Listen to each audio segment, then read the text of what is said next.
श्री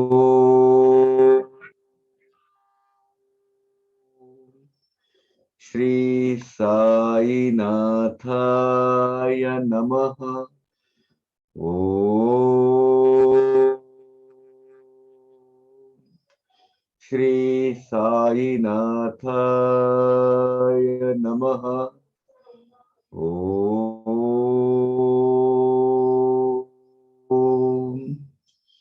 श्री साई नाथाय नमः। ओम श्री साई नाथाय नमः। ओम श्री साई नाथाय नमः। Baba is very in cheerful mood today. Om Sai Nath Maharaj. Baba is smiling, laughing like anything.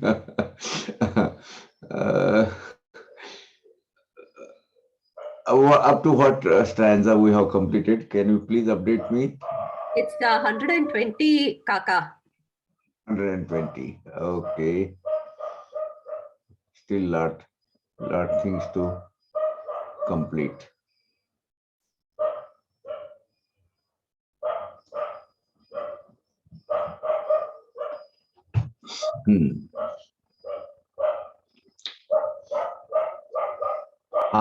Yes.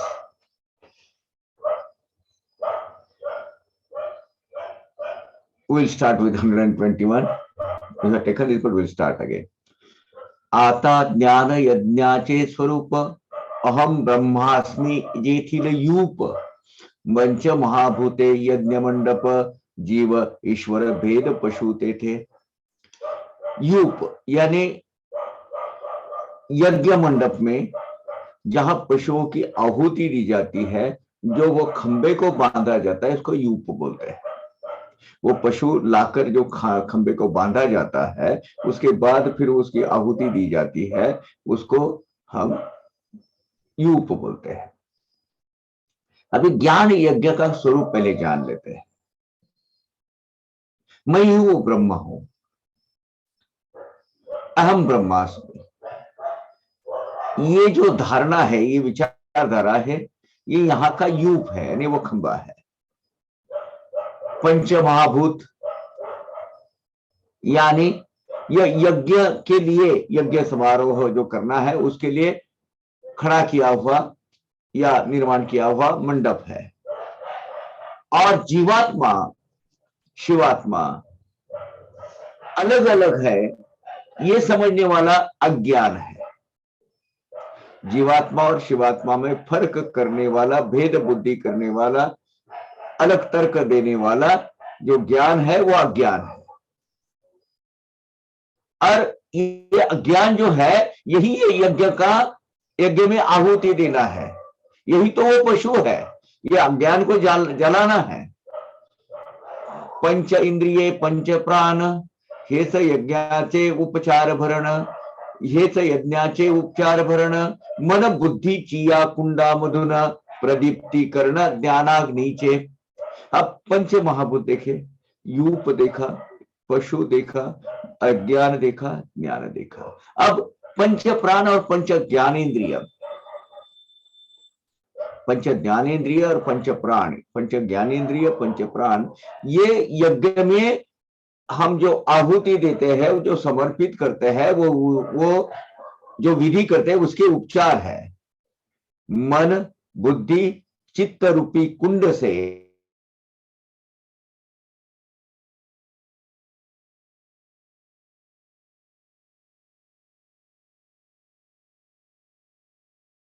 भ्रूत स्नान, यज्ञ के बाद, यज्ञ समाप्ति के बाद जो स्नान करना होता है, उसका अवभृत स्नान कहते हैं। यह यज्ञ का जीवात्मा यजमान है, और ये जीवात्मा अज्ञान रूपी घी, इसकी आहुति दे रहा है, हमेशा वो देते रहता है। और इसके लिए वो आत्मानंद में रममान होता है। वो आत्मानंद उसको क्या मिलता है कि अज्ञान की आहुति देते रहता है।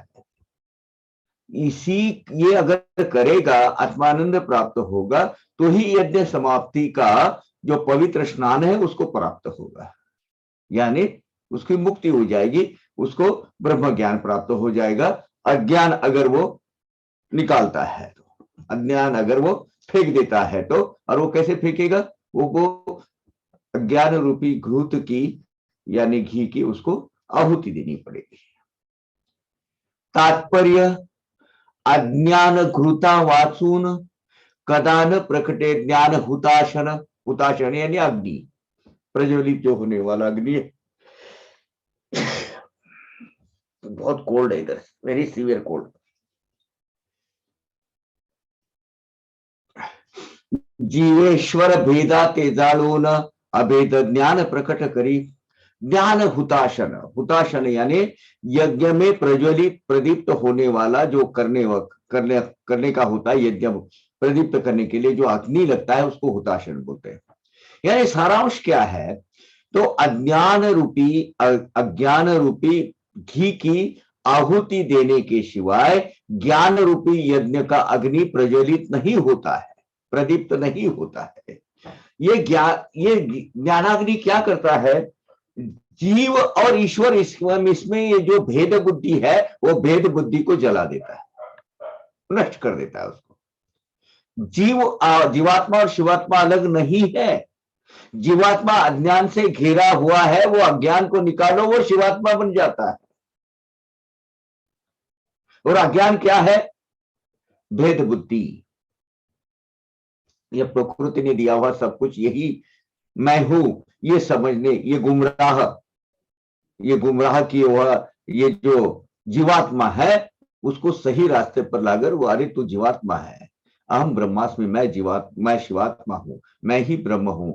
ये ज्ञान जिसको प्राप्त हो जाएगा वो ब्रह्म ज्ञानी बन जाएगा, और उसको शाश्वत अभेद ज्ञान की प्राप्ति होगी। शाश्वत अभेद ज्ञान जब प्रकट होगा तो ब्रह्म ज्ञान हो गया। स्वच्छ आदर्श मलाच्छादित, आदर्श यानी आईना, वन्नी प्रकाश घूम धूमावृत, तैसे काम क्रोध आदि अभिभूत अज्ञानी तिरोहित ते ज्ञान। ज्ञान कैसे, अब ज्ञान कैसे है, ज्ञान गिरा हुआ है, अलग अलग तरह के मल के लेयर्स उसके ऊपर घिरे हुए हैं, उससे वो पूरा अंदर ढक गया है, वो ज्ञान को पता ही नहीं है, ज्ञान का हमें दर्शन ही नहीं हो रहा है। क्योंकि जैसे मूलतः आईना साफ सुथरा स्वच्छ क्लीन होता है, लेकिन बाद में उसके ऊपर क्या होता है, डर्ट के, मल के अलग अलग अलग अलग आवरण लगना चालू हो जाते हैं। अग्नि प्रकाश पर जैसे धुआं आता है, धुआं अग्नि प्रकाश से धुआं निकलता है और उसका आवरण वो अग्नि का तेज जो है कम कर देता है। ठीक उसी तरह ये जीवात्मा के काम क्रोध लोभ मोह मद मत्सर ऐसे जो विकार है, जो रस से निकलते हैं, विषय से निकलते हैं, विषय से विकार निकलते हैं। उसका एक अंग है रस, और उसका एक दूसरा अंग है क्या, विषय। जैसे जीवा का विषय क्या है, रसना, अलग तरह के रस के रस चिकना। अब वो जो है विषय क्या है, रस, नहीं मिला विकार, फिर दूसरे का छीन के खा लो, वो विकार हो गया। ये विकार का बेसिक अधिष्ठान जो है ये अज्ञान है। अगर हमें पता चला कि ये हम जो ये काम क्रोध लोभ मोह मद मत्सर इसके घेरे में चपेटे में आए हुए हैं, ये जो चपेटे में आए हुए हैं, किसने हमको घेर के रखा है, या अज्ञान ने घेर के रखा है। एक बार ये घेरा निकल गया तो ज्ञान के ऊपर के जो लेयर है सब निकल जाएंगे, है ना। चंद्र बिंबा राहु ग्रासी अथवा शैवाल जैसे जलासी, तैसे स्वयं प्रकाश ज्ञानासी, आच्छादी कैसी ही माया। अब ये मोह माया क्या करती है? ये मोह माया अलग अलग लेयर, पटल तैयार करती है। जैसे चंद्र को ग्रहण लगता है, अलग अलग, पृथ्वी और सूर्य के बीच में चंद्र आया तो सूर्य ग्रहण होता है, सूरज आया तो चंद्र ग्रहण होता है। ऐसे अलग अलग अलग जो है। अभी ये क्या होता है एक्चुअली? ये सत्य है क्या? नहीं, लेकिन वो अज्ञान है। क्या उसको, चंद्र को, चंद्र और पृथ्वी के बीच में अगर राहु राहु आया तो क्या होता है? उसको राहु का ग्रहण लगना लग गया, ऐसा बोलते हैं। अभी पानी है, स्वच्छ क्लीन क्लीन वाटर है, लेकिन उसके अंदर वो जो शैवाल आ गया, वो जो वनस्पति आती है हरे कलर की, धीरे धीरे वो शैवाल आना चालू हो गया तो क्या होता है? वो दूषित हो जाता है पानी।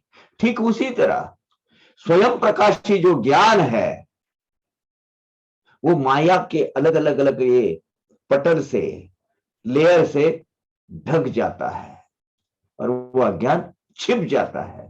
हर एक जीवात्मा यहां अज्ञानी है। ज्ञान उसके अंदर पूरे पूरे ठूस ठूस के भरा हुआ है, लेकिन अज्ञान के चक्कर में उसको वो समझ में नहीं आ रहा है, वो गुमराह हो गया है। शाश्वत ज्ञान से वो कोसों दूर गया है। क्यों? क्योंकि वो माया की लाइट ऐसी है।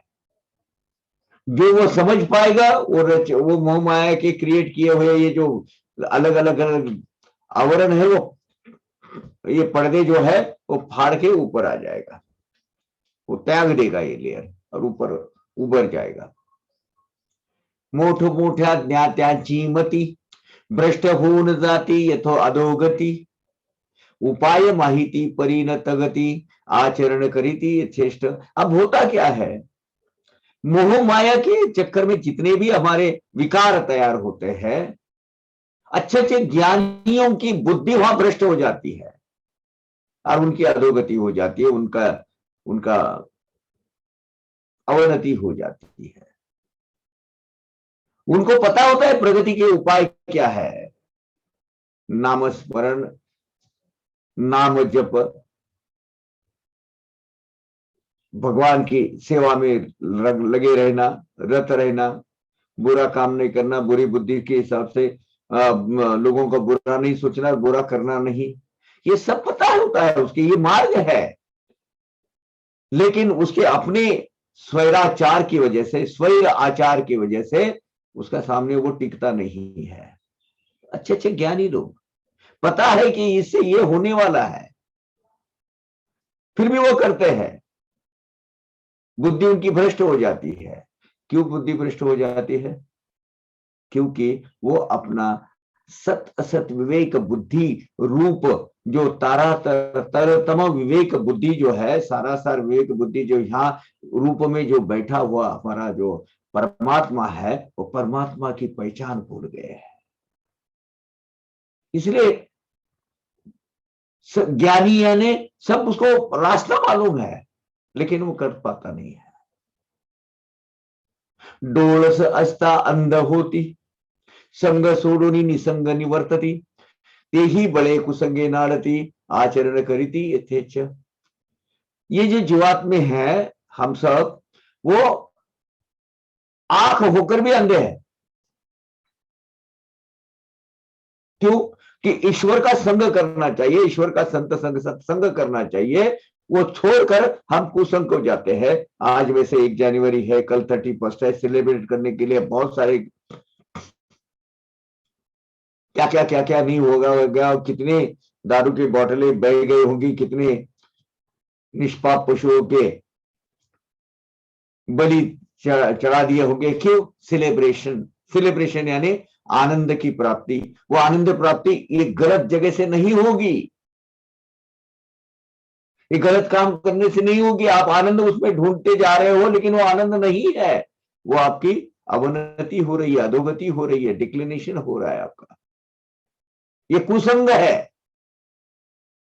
संग सोडोनी निसंग वर्तती। ईश्वर का संग छोड़कर ये निसर्ग, ये कुसंग में गलत जगह सत्संग कर रहा है, यानी सत्संग नहीं कर रहा है, कुसंग कर रहा है, उसको नजदीक कर रहा है। मन माना, मन में आया वैसा बिहेव करते हैं, वैसा बर्ताव करते हैं। ये क्या है? ये अज्ञान से घिरे हुए लोग हैं, है ना।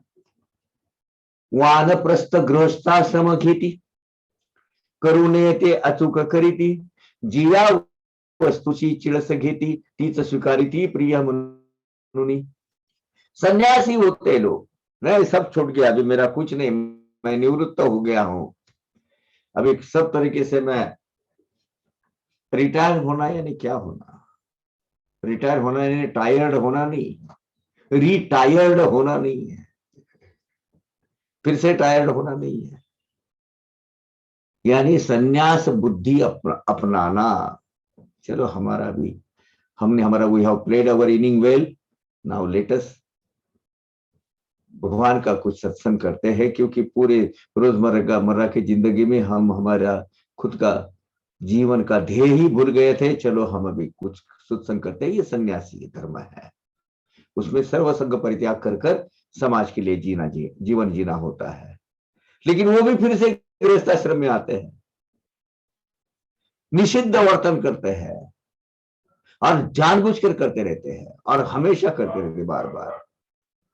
जिस जिस चीजों की घृणा आनी चाहिए,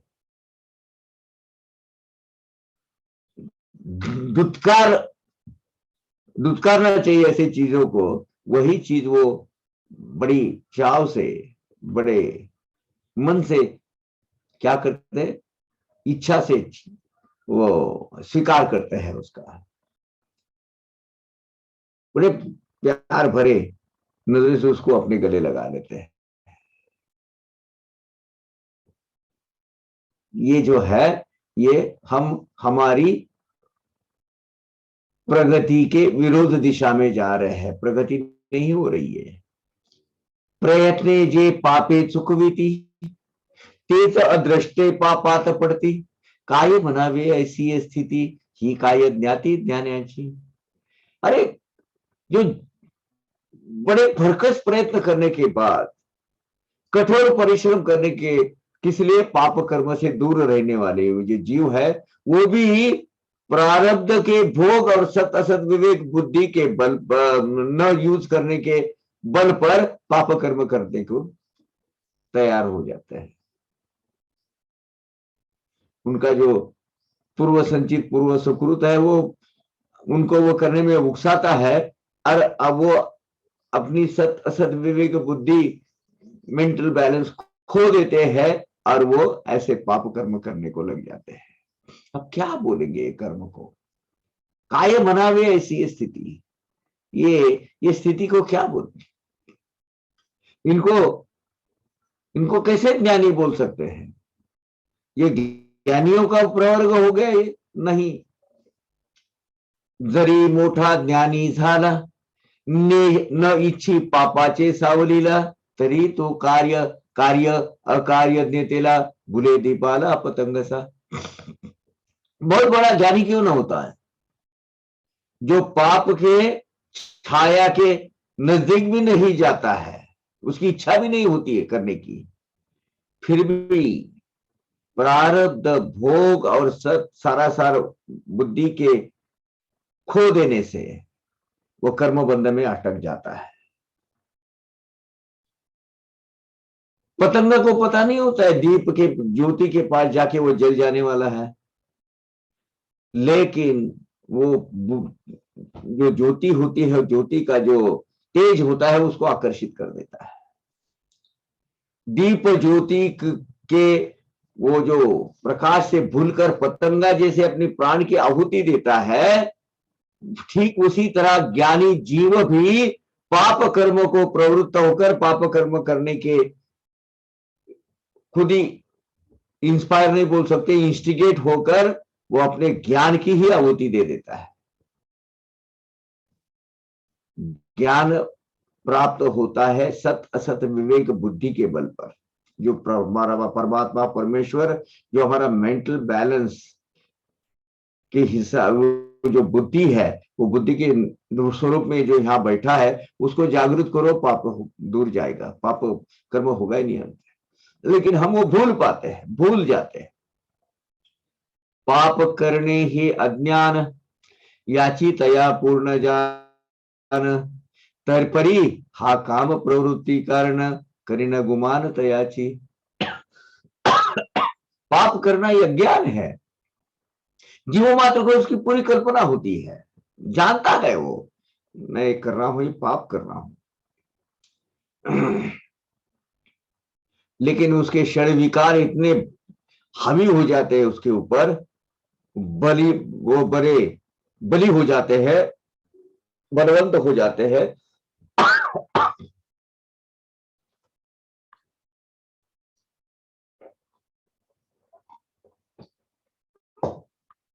ये विकार क्या करते, उसके ऊपर हावी हो जाते हैं और वो बुरे कर्म करने के लिए प्रवृत्त हो जाता है। ये विकार उसको उकसाते हैं करने के लिए, और वो जीवात्मा उसकी परवाह भी नहीं करता कि यार मैं पाप करने जा रहा हूं, जान दो, एक बार छोड़ देते हैं। लेकिन वो आत्मा मलिन तो हो ही जाता है ना। है? हे अवघे क्रियाजात केवळ एका कामाचे चेष्टित काम सर्व अनर्था हेत तो की परिणत क्रोध रूपे। ऐसे जीवात्मा के हाथों से जो घटित होती है अनंत क्रिया, वो केवल षड विकार काम वासना से प्रेरित होती है। और काम वासना उसकी अगर कम वो पूरी नहीं होती है, यही काम वासना और ये षड विकार अनर्थ के मूल कारण है। क्रोध ये काम का दृश्य स्वरूप है। हमें जो हासिल नहीं होता है गुस्सा करके प्राप्त करना है, इसमें विलनिश, ये जो विलन होते हैं वो विलन यानी क्रोधी, क्रोध का यानी उनके काम वासना का क्रोध में हुआ जो रूपांतर है, उसका आविष्कार यानी विलन।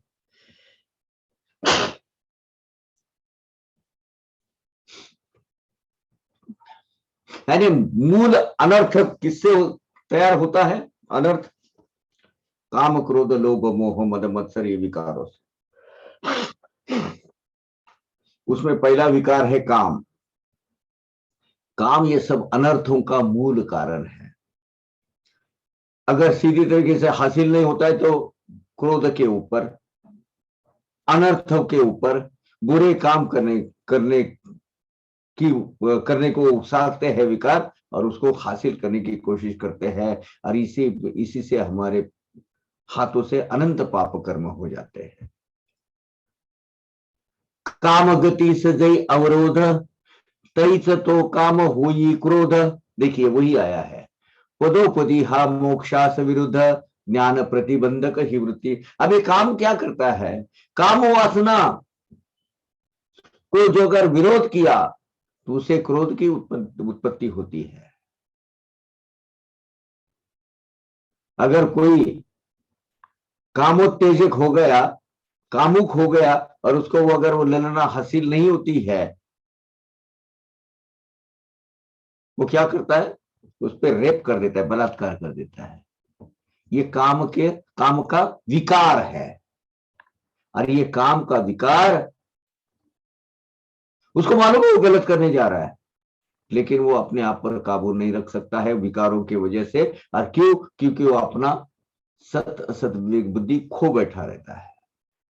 और मोक्ष प्राप्ति, परमार्थ प्राप्ति में इसकी सबसे बड़ी अड़चन ये अवरोध ये क्रिएट कर देता है, काम विकार।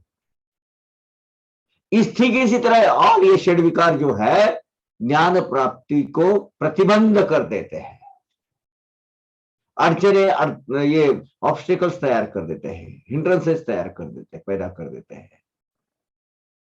काम क्रोध यांचा त्रास जडलाच आहे या जीवास, ब्रह्मस्वरूपा जवळपास ज्ञानाचे पंक्तीस वास यांचा।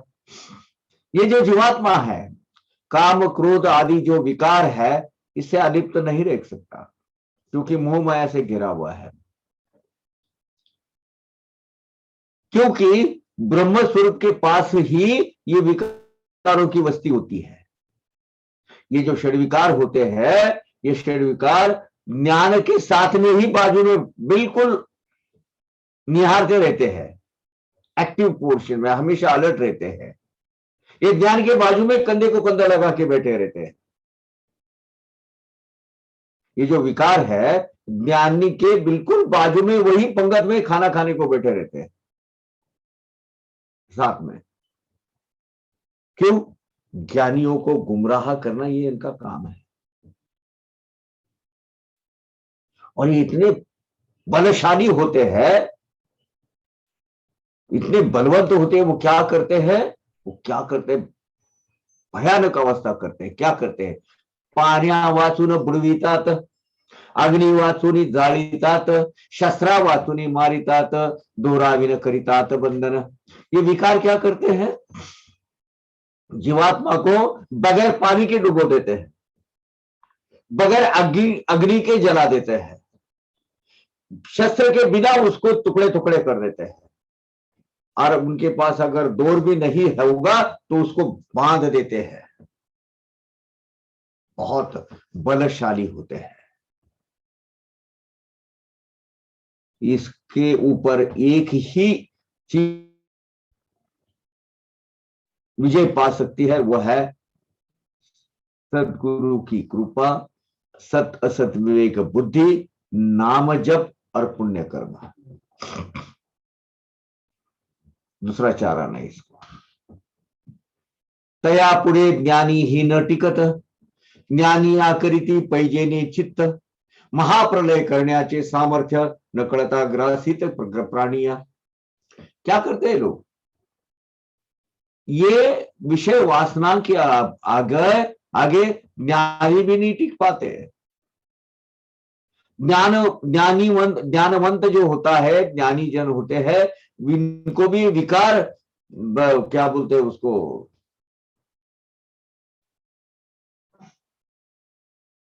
वो पैज लगाते हैं ना, शरत। चल शरत लगाकर जीत लेते हैं। ये विकार का सामर्थ्य प्रचंड है, लेकिन प्राणी मात्र अनजाने में दुर्भाग्यवश और विषय वासना के घेरे से इसके अंदर घात करवा रहे हैं। ओम साई राम। बघा हे बॅगा किती झाल्या? बॅगा आता काल त्याला काय झालं नाही, म्हणजे काल बसवले होते पण सुट्टी किती झाली, मग आज 54 6 7 8 होते आज। बस 60 बॅगा तरी आता पाठवायचे दुपारी जातील ना, दुपारी। ये विषय वासना के सामने ज्ञान भी टिक नहीं सकता। तया पुढे ज्ञानी ही न टिकत, ज्ञानी आकृती पैजेने चित्त, महाप्रलय करण्याचे सामर्थ्य नकळत ग्रासित प्राणिया। प्राणी मात्र में भी ये विकार के आगे टिक नहीं सकते, क्योंकि वो जीव का घात करते हैं। इतना सामर्थ्य ये विकारों में होता है। और ये इसीलिए तो बोलते हैं कि परमार्थ मार्ग चलना इतना आसान नहीं है। चंदनाचे वृक्षामुळी जैसी काल सर्पाची वेटोळी, तैसी काम क्रोधाती खोळी, वरुणी वेटोळी ज्ञानगर्भा खोळी, यानी थैली। पेट भी बोल सकते हैं उसको, एक खड्डा भी बोल सकते हैं, आच्छादन बोल सकते हैं, पल्लू भी बोल सकते हैं, या झोली भी बोल सकते हैं। खोली यानी चंदनाचे वृक्षामुळी, चंदन वृक्ष के मूल पर, पेड़ के, चंदन का जो पेड़ होता है उसके मूल पर जैसे काल सर्प बैठे रहते हैं उसको घेर कर, वैसे ये काम क्रोध लोभ मोह मद मत्सर आदि विकार के घेरे तो गुंडी मार कर रख बैठते हैं ना, वो काला सर्प, वैसे ये ज्ञान रूपी वृक्ष को घेरा देके बैठे रहते हैं। इंद्रिय बुद्धि आणि मन ही त्या कामाचे आयतन, आयतन यानी मंदिर, स्थान। आयतन मंदिर भी होता है और स्थान भी होता है। तयाच्या योगे जीवाचे ज्ञान झाकून मोहन घाली अलतया। इंद्रिय बुद्धि मन, ये जो तीन चीजें ना, ये विकारों का बैठने का स्थान है। इंद्रिय मन के मन में आया, बुद्धि ने बोला हाँ करो, कुछ नहीं होता, इंद्रिया को एक्टिवेट किया, यानी ये तीनों भी क्या होता है, वो ये तीन जगह ये विकार बैठे रहते हैं, ये स्थान है तीनों के। और इसकी वजह से, इन्हीं की वजह से जीव का जो अज्ञान है वो ढक जाता है। मोह, जैसे संभ्रमित अवस्था होती है या हिप्नोटाइज्ड अवस्था होती है ना, उस अवस्था में ये विकार उसको ढक देते हैं, पर्दा डाल देते हैं ऊपर, पर्दा। इतना आसान मत समझिए विकारों को, स्वरूप बहुत विचित्र है इनका। तरी तुम्हा पाहिजे चंदन, तरी सर्पाचे कराच कंदन, काम क्रोध क्रोधांचे सारुणी आवरण, साधावे निधान ज्ञानाचे। अब अगर वो चंदन रूपी काल, चंदन रूपी वृक्ष को काल सर्प ने घेरा रखा है, और अपने को तो वो चंदन का झाड़ चाहिए, चंदन के झाड़ की लकड़ियां चाहिए, किस लिए, वो गंध वगैरह सब बनाने के लिए, तो क्या करोगे? अगर आपको चंदन की प्राप्ति करनी है, वो चंदन वृक्ष को वो कुंडली डाल के बैठे हुए जो काल सर्प है, उनको मारना ही पड़ेगा, नहीं तो वो हासिल नहीं होने देंगे आपको। ठीक उसी तरह काम क्रोध लोभ मोह मद मत्सर आदि षड विकार जो है, इनका जो लेह है, बाजू को सारना है तो इनको काटना ही पड़ेगा, मारना ही पड़ेगा। उसके सिवाय जो इन्होंने घेर के रखा हुआ शाश्वत ज्ञान का जो खजाना है, हमें प्राप्त नहीं होगा। यही एक मार्ग है। विकारों के बल पर हमारे आत्मा को जो मलिन करके रखा है, ये प्रकृति ने उसको निकाल देना है। न करिता सर्पांचे कंदन, कंदन ने मार देना। लाभेल काय कवना चंदन, कृष्ण सर्प संहारी ले अमीना, पुरेले धन लाभेल का। अब चंदन वृक्ष को कुंडली मार के बैठे वाले, उसको घेर के बैठने वाले ये सर्प को जब तक कि आप उसका नाश नहीं करते, तब तक चंदन की प्राप्ति नहीं होगी।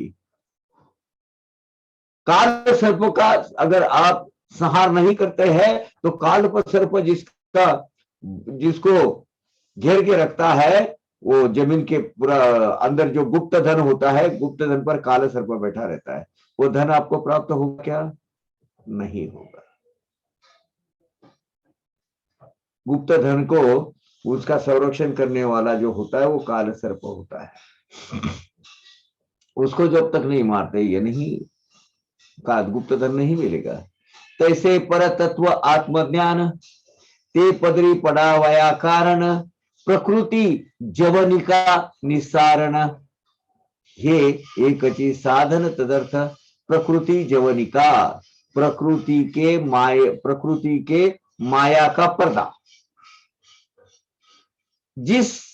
ठीक उसी तरह परमात्मा का, परम तत्व का ज्ञान, परम तत्व का ज्ञान जिससे होता है, या परम तत्व जिससे प्राप्त होता है, ऐसा जो आत्मज्ञान होता है, उसको प्राप्त करने के लिए ये मोह माया के अलग अलग जो पर्दे है, ये पर्दे दूर सारना या फाड़ के फेंक देना, यही एकमेव साधन, एकमात्र साधन हमारे हाथ में बचता है।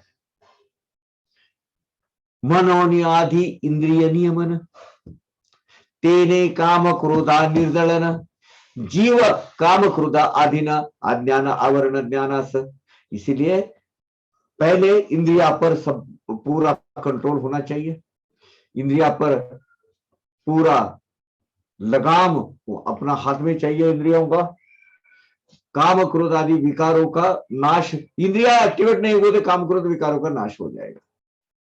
ये जीवात्मा जो है, ये जीवात्मा देह के अंदर बसा हुआ है, और देह अगर काम क्रोध आदि विकारों से घिरा हुआ है, उसके अधीन है, तो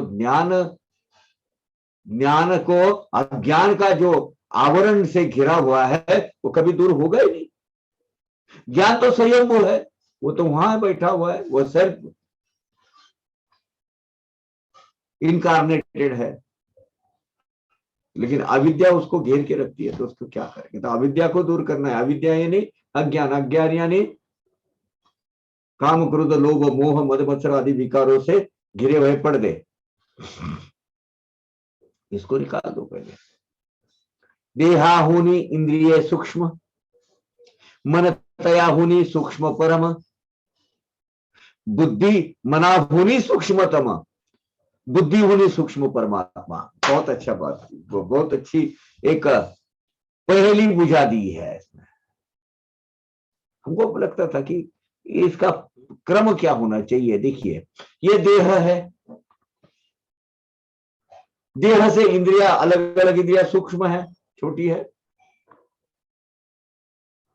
इंद्रिया से जो मन है वो उससे भी छोटा है। इंद्रिया जो तो दिखता ही नहीं है, कहाँ है मन?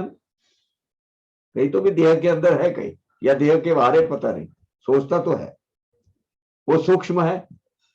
बुद्धि उससे भी सूक्ष्म है,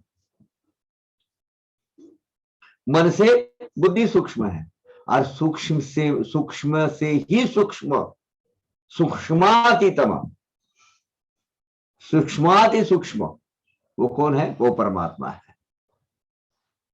यानी देह की इंद्रिया उससे छोटी, उससे सूक्ष्म है, उससे मन सूक्ष्म है, मन से बुद्धि सूक्ष्म है, और बुद्धि से ही सूक्ष्म है वो परमात्मा है।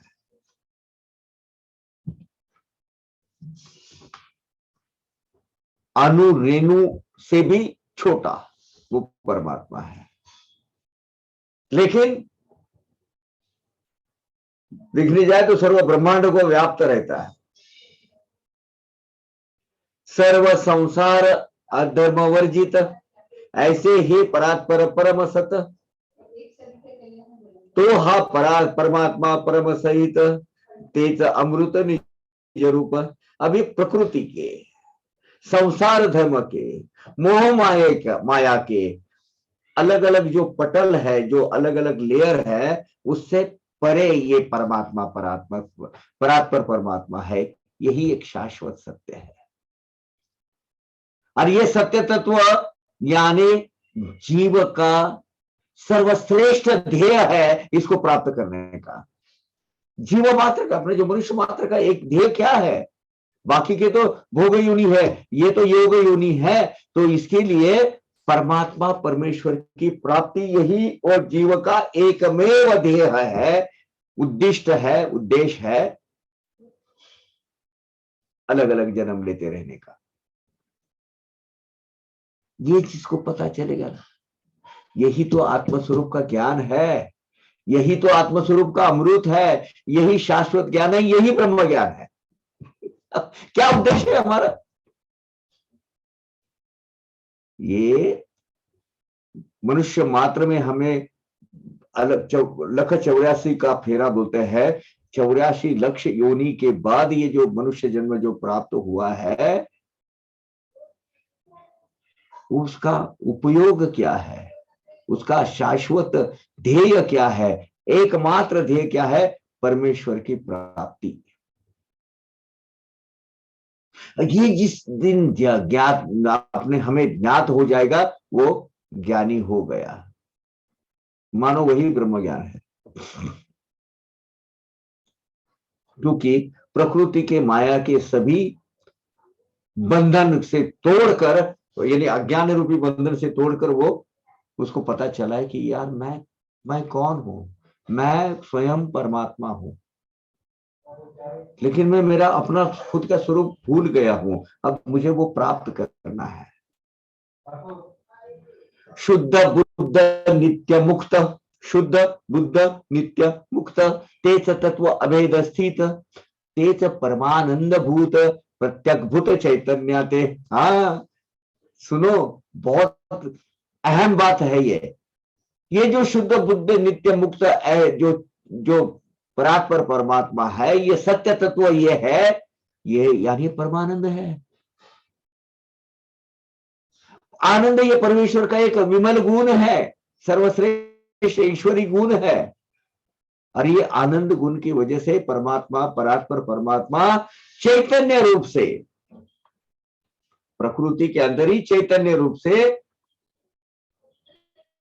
चैतन्य रूप के माध्यम से, प्रकृति के माध्यम से प्रकट हुआ है। अब कौन है? प्रकृति के माध्यम से प्रकट हुए हैं, लेकिन है परात्पर परमात्मा, परमानंद ईश्वर। बड़ी आलोचना करते हैं अलग जो दूसरे जो धर्म वाले लोग, हिंदू धर्म या अपनी ये विचारधारा पर, लेकिन यही सत्य है। अहम ब्रह्मास्मि बोलते हैं, गधे हो तुम, क्या खुद को अपने आप को भगवान समझते हो? हाँ मैं भगवान हूं। वो बड़ी आलोचना करते हैं। मेरी भी बहुत सारी बहस में जब सऊदी अरब में था तब होती थी। यही भूल गया है आदमी। ये प्रकृति के माध्यम से जो प्रकट हुआ है चैतन्य रूप से, चैतन्य रूप, ये देह का भी कोई मतलब नहीं है उसमें। चैतन्य, चेतना, ये देह में जब तक चेतना है तब तक ही वो वहां प्राण वहां है। जैसे चेतना निकल गई, डेड बॉडी हो गई। यानी ये जो शुद्ध बुद्ध नित्य मुक्त जो परमात्मा है, यही अभेद सत्य तत्व यानी परमानंद है।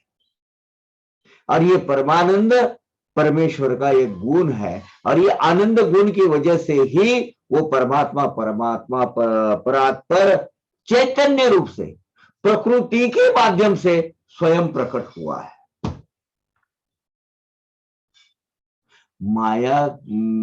माता की कोख से आपने बाहर आए, ये आपका सही में जन्म है? इसे delivery process, delivery of given by प्रकृति टू प्रकृति अगेन, क्योंकि जग में वो घूमना है। लेकिन जो प्रकट होता है गर्भ में, जो आत्मा प्रकट होता है, वो प्रोसेस कोई जानता है? वो जीवन उसमें जो डाला जाता है वो देह में, जब माता की कोख में होते हैं तब वो जीव आने की प्रोसेस क्या है? स्वयं प्रकटीकरण है। हाँ, जो देह प्रकृति देती है उसमें वो परमात्मा आके बैठ जाता है जीवात्मा के स्वरूप में, और फिर वो कुछ 4 या 6 महीने के बाद जो प्रोसेस है मुझे डिटेल में मालूम नहीं है, वो अंदर से हिलना चालू, तो इसमें चेतना शक्ति आ जाती है। और ये चेतना शक्ति यानी वही सत्य तत्व है परात्पर परमात्मा, प्रणव प्रणवाकार परमानंद। जया नाम पंचीकरण, तेज की माया रूप दर्शन। हाँ, आद्य आरोप, अध्यारोप अपवादैक साधन, अध्यारोप अपवाद ऐक साधन, वावया प्रबोधन तयाचे। अभी ये अध्यारोप अपवाद ऐक साधन, इसका जरा ये जो संज्ञा यूटिलाइज की है, ये स्टेटमेंट, इसका ये क्या है ये देख लेते हैं। वेदों में है, वेदांत में है, ये वेदांत की एक व्याख्या है। क्या कहता है? सत्य तत्व परब्रह्म के अस्तित्व में ही रहता है। सत्य तत्व परब्रह्म के अस्तित्व में रहता है। ये जो भ्रामक प्रकृति, ये जो भ्रामक प्रकृति, इसके ऊपर ही आरोपण होता है, और ये प्रकृति को ही परब्रह्म मानते हैं। यानी ये प्रकृति, अभी थोड़ा सीधा करके बताता हूं आपको, वेद में एक स्टेटमेंट है, वो ये लिखते हैं कि सत्य तत्व परब्रह्म के परब्रह्म से ही निकलता है। सत्य तत्व यानी परब्रह्म एक ही है, और ये भ्रामक जो प्रकृति है उसके ऊपर उसका आरोपण किया जाता है, यानी उसके ऊपर वो पौधा लगाया जाता है, उसके ऊपर वो उसको वहां फलीभूत किया जाता है। इसकी वजह से ये जो प्रकृति है ये ही परब्रह्म है, ये गलत है एक्चुअली। प्रकृति अलग है, परब्रह्म अलग है, लेकिन परब्रह्म और प्रकृति साथ में आने के बाद ही चैतन्य रूप जीव की निर्मित अपना ये देह की निर्मिति होती है। उसमें चैतन्य जो स्वरूप है वो है सत्य तत्व, और पंच तत्व पंचभूत यानी पंच महाभूत से क्रिएट की हुई जो प्रकृति है, प्रकृति और चैतन्य ये एक साथ में आएंगे तो वो देह प्रकट हो जाता है। अपवाद अध्यारोप यानी वो उसमें प्रकृति के रूप में उसका आरोप, उसको बोना उसको। अपवाद यानी परात्पर परमात्मा यही प्रकृति में सब जगह भरा हुआ है, वही ये सग है, वही ये सभी जगह वही है उसका स्थान, लेकिन उसका स्थान ये प्रकृति के परे है। यानी ये प्रकृति यानी एक भ्रम है, इसका यथोचित ज्ञान होना, इसकी कल्पना आना यानी अपवाद। अध्यारोप अपवाद, अध्यारोप का अपवाद। कुछ लोग प्रकृति को परमात्मा परमेश्वर समझते क्योंकि वो चैतन्य है, नहीं, चैतन्य परमात्मा है, प्रकृति पंच महाभूत है, दोनों के साथ में आने के बाद ये परमात्मा ही ये प्रकृति में चारों तरफ भरा हुआ है, लेकिन वो ये प्रकृति के परे है, सब जगह वही है लेकिन प्रकृति के परे है, ये इसका यथार्थ ज्ञान होना यानी इसका अपवाद होना। अब पंचीकरण, एक साल पंचीकरण क्या है, यानी पंच महाभूतों के मिश्रण से माया शक्ति के बल पर प्रकट होने की जो प्रक्रिया है, यानी पंच महाभूतों की मिश्रण की प्रक्रिया चालू होते ही भगवंत की माया शक्ति प्रकृति रूप से प्रकट होती है, और वहां चैतन्य शक्ति, चैतन्य भगवान की तरफ से पंचभूतों से वो उसको पूरे अपने पंच तत्व दिए जाते हैं। इसको पंचीकरण यानी देह धारणा। हम क्या करते हैं, प्रकृति के जगह पर परमात्मा का प्रत्यारोपण करते हैं। ये सृष्टि, इसका सब सारांश में बोल रहा हूं अभी आपको, ये जो सृष्टि है इसी को परमेश्वर मानते हैं। वास्तव में ये अगर देखा जाए तो ये सृष्टि परमेश्वर नहीं है, परमेश्वर ने रचा हुआ एक खेला है, वो सृष्टि का एक भाग है लेकिन उसका अस्तित्व सृष्टि में नहीं है। वो परमात्मा ये सृष्टि रूप से उसकी शक्ति द्वारा प्रकट हुआ है, ये सही बात है, लेकिन ये प्रकृति यही परमेश्वर है ये मानना गलत है ना। ये सृष्टि को ही हम परमेश्वर मानते हैं, ये भ्रम है, और ये भ्रम दूर करने के लिए परमेश्वर के नित्य शुद्ध बुद्ध मुक्त स्वरूप का यथार्थ ज्ञान होना आवश्यक है ना। अपन बोलते हैं ना, अरे ये तो भगवान की देन है, नहीं, भगवान की वगैरह कोई देन नहीं है। प्रकृति के अंदर आपको चैतन्य रूप से भगवान स्वयं वहां है, अभी आपको अपनी स्वरूप की पहचान करके अपना कार्यभाग आगे की प्रगति साध लेनी है। अपंचीकृत पंच महाभूते,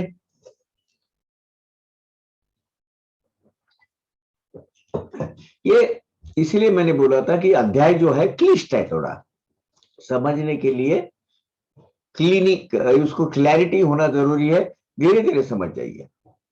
अपंचीकृत पंच महाभूते पंच तन्मात्रा वदती जाते तत्कार्य प्राण इंद्रिय मन बुद्धि ते सूक्ष्म शरीरता येते आत्मयाची। अब ये पंच महाभूत स्वतंत्र घटक के रूप में रहते हैं, ये स्वतंत्र अस्तित्व होता है इनका। वायु, जल, अग्नि, आकाश, पृथ्वी अलग अलग है। ये पंच महाभूतों का जब मिश्रण हो जाता है, मिश्रण होने के पहले की जो अवस्था होती है उसको पंच तन्मात्रा बोलते हैं। ये 5 एलिमेंट्स है। इसका जब वो अपना अपना हिस्सा एक एक ये जो 5 एलिमेंट्स डालते हैं, जब ये डालते हैं यानी पंच तन्मात्रा जब एक जगह आकर अपना अपना हिस्सा जब देती है, उससे इंद्रिय, मन, चित्त, बुद्धि, अहंकार और प्राण, भगवान की तरफ से प्राण, इसकी निर्मिति होती है, इसका निर्माण होता है। और वो फिर प्राण को, ये जो प्राण है, ये प्राण घटक को क्या होता है, सूक्ष्म शरीर की प्राप्ति होती है। प्राण को अगर ये पंच तन्मात्रा एक आकर अपना अपना हिस्सा उसमें जमा कर कर जो एक पंच महाभूते सब स्वतंत्र जो घटक है वो एक हो जाएंगे, तो क्या होता है फिर इंद्रिय, मन, चित्त, बुद्धि, अहंकार, अंतकरण, चतुष्ट बोलते हैं उसको, ये सब उसकी निर्मिति होती है। और वहां आता है महाप्राण, प्राण। और वो प्राण जो है ये आत्मा को, ये प्राण को यानी प्राण यानी आत्मा, वो आत्मा जो है आत्मा को सूक्ष्म शरीर प्राप्त करवा देता है। पंचीकृत पंचभूते तेथुनी विराट उदया येते तया आत्म्याचे स्थूल देहाते विराट ज्ञाते वदतात। यानी ये पंचमहाभूत जो होते हैं, जब वो पंच तन्मात्रा अवस्था में होते हैं वो अव्यक्त रहते हैं। शरीर कब होता है, देह कब प्रकट होता है, पंच महाभूत एकत्र आते हैं, एक जगह आते हैं। और अगर अलग हो तो देह की अस्तित्व नहीं रहता। पानी निकाल दो, हवा निकाल दो, पृथ्वी तत्व निकाल दो, जड़ तत्व है वो निकाल दो, क्या होता है, अग्नि तत्व निकाल दो, क्या रहता है, अपना अपना अलग है, नीचे कुछ भी नहीं बचता। ब्रह्म तत्व और माया शक्ति से ये जो पंच तन्मात्रा व्यक्त होती है, वो पंच तन्मात्रा जब एक दूसरे को मिक्सिंग में डाल के मिक्स करते हैं, ये जो प्रक्रिया होती है उससे एक इसका विराट स्वरूप जो व्यक्त हुआ है प्रकृति के स्वरूप में, वो जो स्वरूप है वो व्यक्त हुआ, ये प्रकृति है। और हमारा जो देह है उसी का एक भाग है। परमेश्वर के ये विराट स्वरूप को ही परमात्मा कहते हैं। कैसा है वो, सूक्ष्माति सूक्ष्म है, लेकिन प्रकट कैसा हुआ है, पूरे ब्रह्मांड में है वो। ये जो विराट स्वरूप है यही तो परमात्मा है।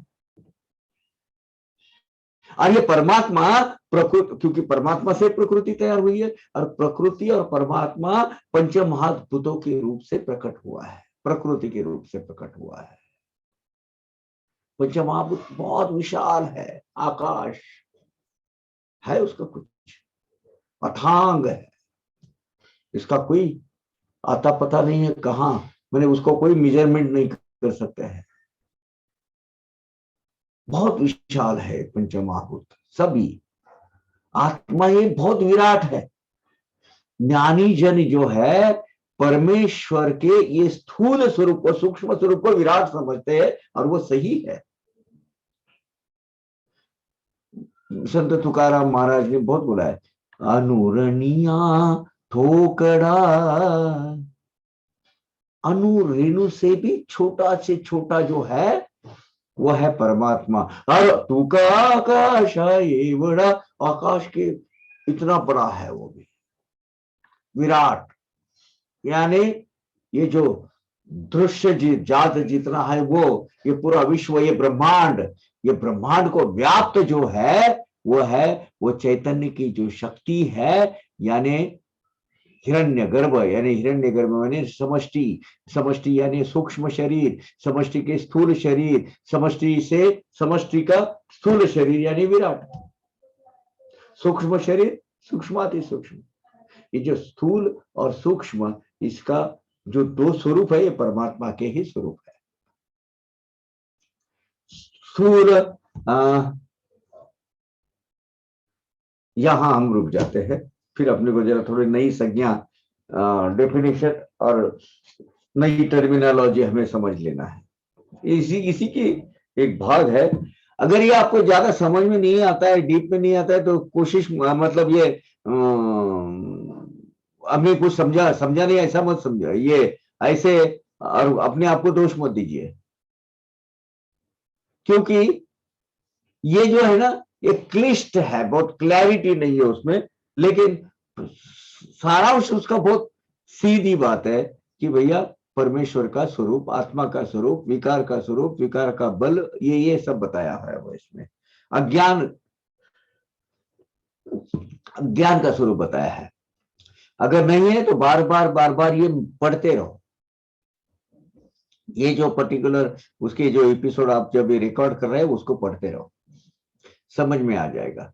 ये अज्ञान और ज्ञान, ये 39 चैप्टर में जो क्रिएट हुआ था, वो जो तद्विद्धि प्रणिपाते न परिप्रश्ने न सेवया, उसकी वजह से उसका डिटेल्ड एक्सप्लेनेशन हिमाड़पन जी को देना पड़ा, और वो है ये अज्ञान और ज्ञान क्या है। Please take on. Virendra ji आजकल ये ठंडी की वजह से नहीं आ रहे हैं, 5 मिनट दीजिएगा मुझे। As the age passes, when you are in the Manushya Yoni, the old age will have the effects, because body is after all body. So as the age passes. लेकिन बाबा ने कहा बुढ़ा वो जो है ना, वो मद्रासी मेला, उसको जेल में डाला, बोले भाग मेरे साथ, भाग सकता है क्या, चल मेरी बराबरी करता है, मुझे बुढ़ा समझता है, चल भाग। तो भागते भागते बाबा इतने दूर चले गए कि उसको पता भी नहीं चला। So it doesn't matter. But at the same time, he used to call my grandfather Matarea. That was a respectable, a senior person. Matara is a senior person, not by age, but by his experience, by his but status. you see, Baba's saying is we must accept that old age will come. Yeah, old has a, नहीं, you should know. अभी आप मतलब ये उम्र में मैं अपने आप को जवान समझोगे तो 16 साल की लड़की से शादी करोगे, ये बात नहीं है। That is okay. You are right. But one thing is there, don't feel yourself and don't give that much importance to the age. Yeah. Age is just accounting.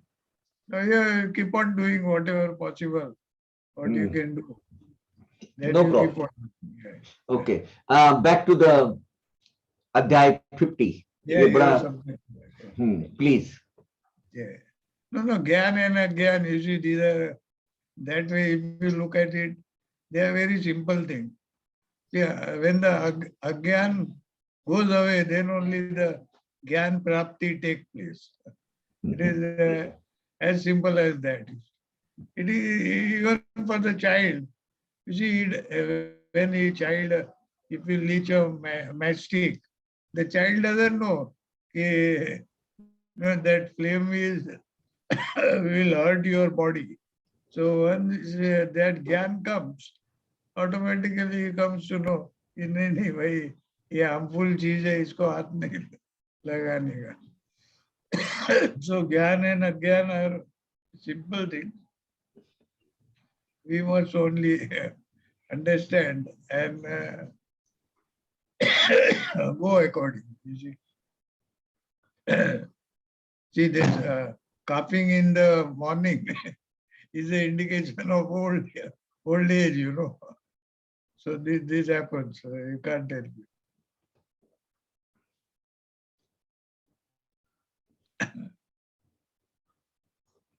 I thought New Year Day you will be in Shirdi because a lot of people they start their New Year from Shirdi.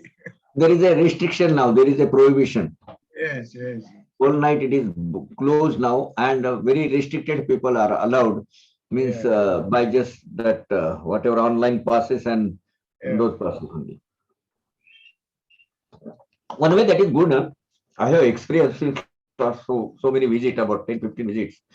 Yeah, yeah. The life in Shirdi has been become more easier. Yes. पास ले लो, Yeah. अपना पूरा द्वारका में से दर्शन लेके एक आधे घंटे में बाहर आ जाओ. Yeah, yeah. It has become much easier. Yeah. Anybody has got any question? I know there will be a lot of. अभी जो सूक्ष्म देह और स्थूल देह, ये दो संज्ञा हमने, ये टर्मिनोलॉजी हमने लास्ट 2 OVA में देखी. स्थूल सूक्ष्म शरीराकारण केवल स्वस्वरूप अज्ञान, तेच साभास अव्याकृत जाण का शरीर कारण आत्म्याचे.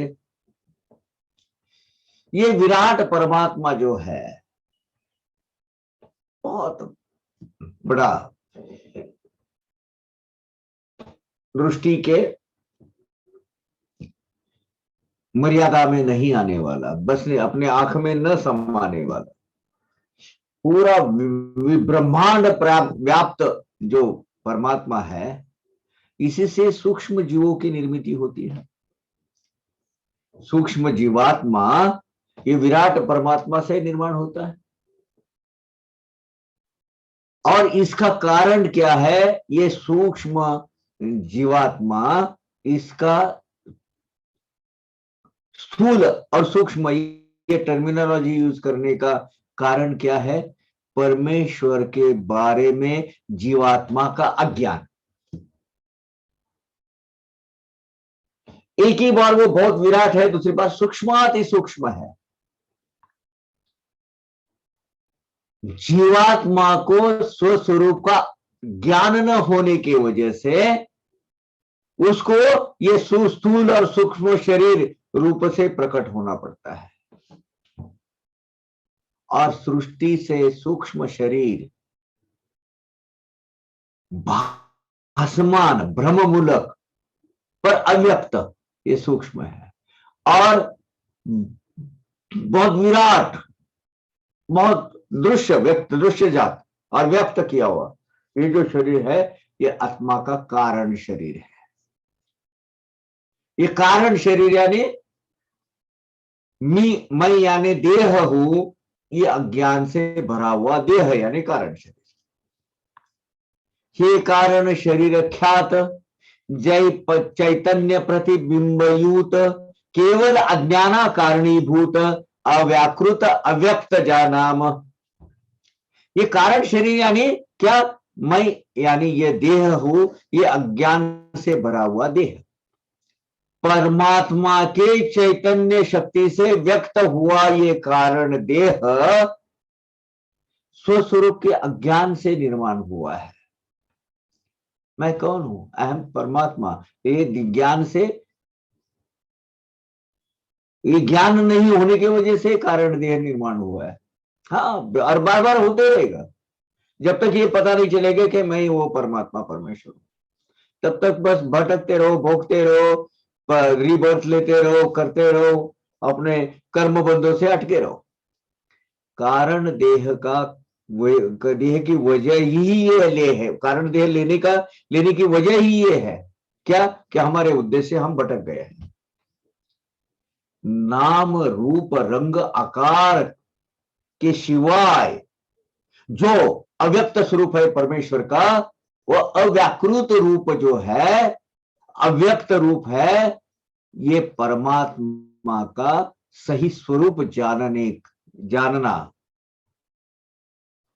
और परमात्मा का सही स्वरूप वो परमात्मा ही जानना, यही तो ज्ञान है.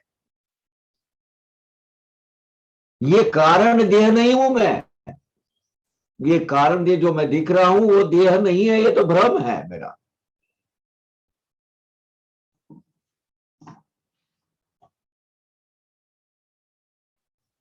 मुझे परमात्मा का, इसलिए तो सूक्ष्म स्थूल कारण शरीर, सूक्ष्म शरीर ये जो आया है ये इसकी वजह से आ रहा है। आत्म्याचे अज्ञान ते हे कारण, ते या कारण, ना निर अवयव, ना स अवयव, ना उभयगान। निर अवयव भी नहीं है, अवयव के साथ भी नहीं है, या दोनों भी नहीं है, केवल केवल ब्रह्म आत्मैक्य तत्व ज्ञान, तेनेच के निरसन या देह। ये देह, ये कारण देह, ये जो कारण शरीर है, इसकी उत्पत्ति आत्मा के बारे में और आत्मा से रिलेटेड जो अज्ञान है उसी के कारण हुई है। अगर होती तो हमें पता चलता था कि भैया मैं वो आत्मा हूं, मुझे कोई कर्म बंधन से मुक्त होना है, मुझे कर्म विरक्ति पानी है और मुझे इसमें नहीं जाना है। बार बार बार बार में ये जो कारण देह हम स्वीकारते हैं, उसका कारण ये है कि हम आत्मा का सही स्वरूप का ज्ञान नहीं है हमारे पास, और इसकी वजह से बार बार ये कारण देह लेना पड़ता है। आत्मा को कोई ऑर्गन्स नहीं है, कोई अवयव नहीं है, उसके कोई इंद्रिया नहीं है, उसके इंद्रिया नहीं है और है ये भी नहीं कह सकते। क्यों नहीं कह सकते? उसको नाम रूप रंग आकार नहीं है, हमको दिखता नहीं है, लेकिन उसको वो है क्या नहीं है किसको पता, क्योंकि ये निर्गुण निराकार है।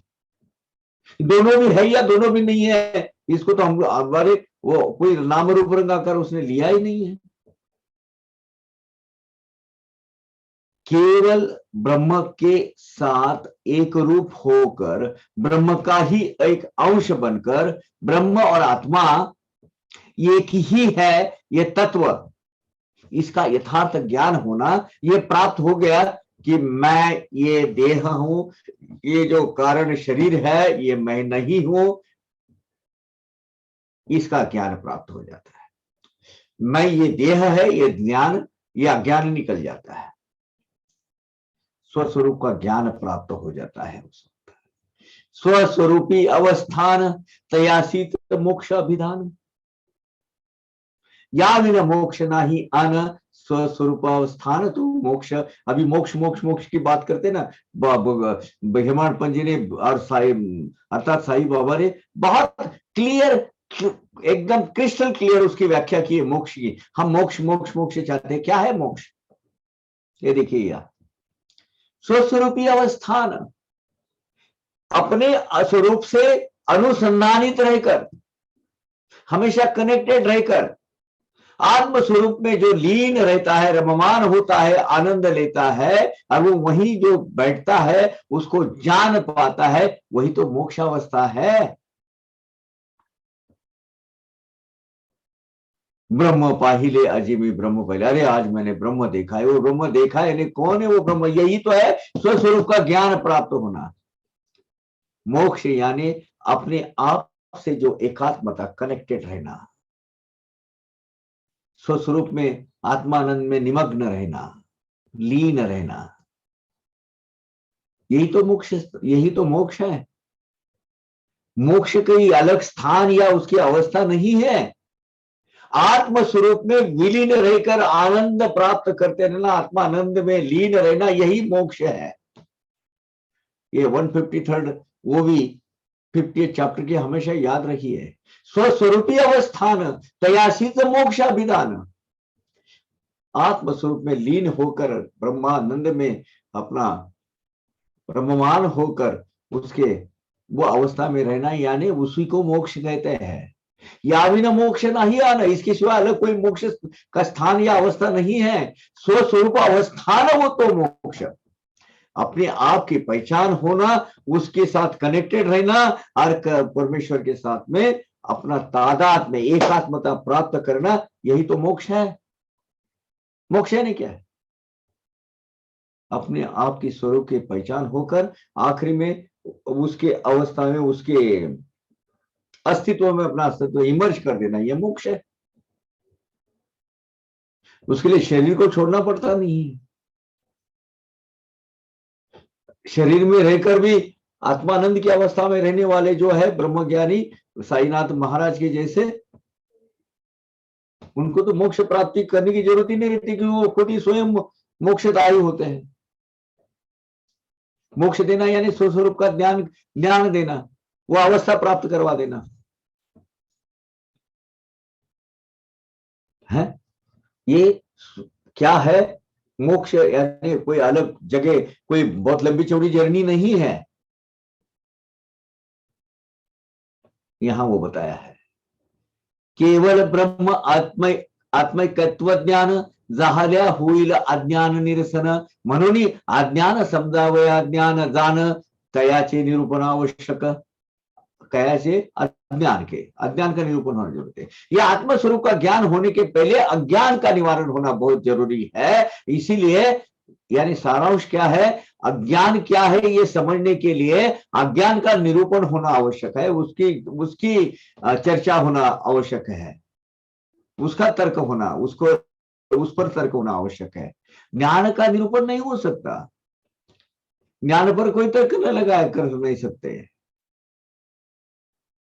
उस पर डिबेट नहीं हो सकती। ज्ञान के ऊपर ज्ञान स्वयंभू है, अज्ञान पे डिबेट हो सकती है। अविद्येने शबल झाले, शबल यानी अलग अलग नाम रूप रंग आकार से व्यक्त किया हुआ।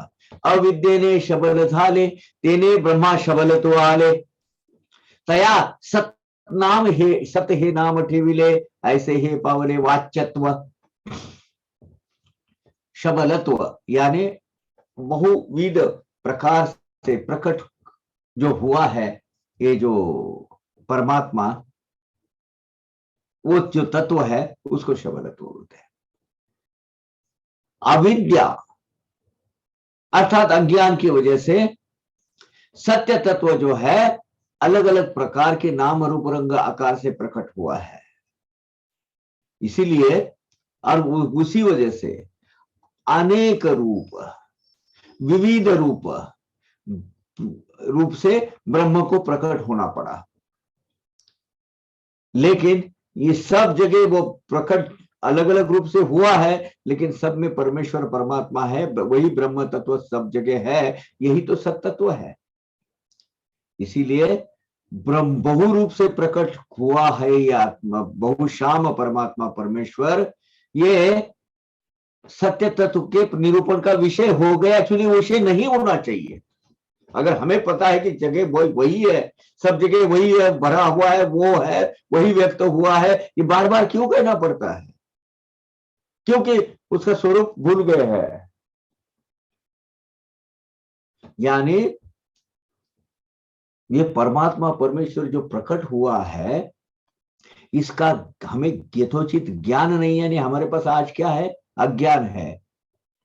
यानी ये जो ज्ञान का जो यानी हमारा अज्ञान का मूल क्या है? ये मूल यही प्रकटीकरण है। इसीलिए तो हमें बार बार वो जन्म लेना पड़ता है, प्रकट होना पड़ता है, कर्म और कर्म बंध से अटक में। जरी अतींद्रिय मूळचे वहिले, बुद्धिग्राह्य वाचेने केले, तेव्हाच ते मनी प्रविष्टले, आकारा अले ओंकारे। इसमें मूलतः इंद्रिया के आकलन शक्ति के परे ऐसा ये ब्रह्म तत्व है। और ब्रह्म तत्व मुंह से बोलना पड़ रहा है क्योंकि वो अभी वाचा का विषय हो गया है। वास्तविक वाचा का विषय नहीं है, वो है बदरी है। हमें आपको एक दूसरे को क्यों बोलना पड़ता है? हम हमारा अज्ञान निकाल रहे बाहर, उसके लिए। इसलिए तो ब्रह्म तत्व वाचा का विषय हो गया। नॉर्मली वाचा का विषय नहीं हो सकता है। सत्य तत्व ये बुद्धि से जान लेने के जितना आसान है। भगवत गीता में इसका वर्णन किया है, बुद्धिग्राह्य मतीन्द्रियम। ये ब्रह्म तत्व बुद्धि की कक्षा में है, ये मन में प्रवेश करता है, ओंकार रूप से वाणी में प्रकट होता है, वाचा से उसका ओंकार स्वरूप प्राप्त होता है। ये ब्रह्म तत्व बुद्धि के अधीन है। ये मन के माध्यम से और बुद्धि के बल पर ये प्रकट हुआ आविष्कार है, इसीलिए तो ये ब्रह्म तत्व तो वाचा का विषय बन गया, मन का विषय बन गया। इसलिए तो वो लिखा है बुद्धिग्राह्य मतीन्द्रियम, गीता का अध्याय 6 क्रमांक श्लोक क्रमांक 21। ये वो भी और संदर्भ वो भी है 106, इसका वर्णन दिया हुआ है। बुद्धिग्राह्य मतीन्द्रियम आप लिख दीजिए, 106 वो भी में हमने इसको सविस्तार से पढ़ा हुआ है। या ओंकार ब्रह्माचे ध्यान, सवे करता ईश्वर स्मरण, होई जयाचे देहावस्थान, पावे जनन सार्थक। अब ये वाचे से वाचा का विषय हो गया है ओंकार, यानी सत्य तत्व परम तत्व। ये वाचा से प्रकट हुआ ओंकार, कहां से आया स्वरूप? वाचा से प्रकट हुआ। वाचा का विषय कब बना? क्योंकि वो जो ब्रह्म तत्व का कुछ डेफिनेशन करना था, उसको कुछ नाम देना था, तो वेदों ने उसको पहला नाम दिया ओ।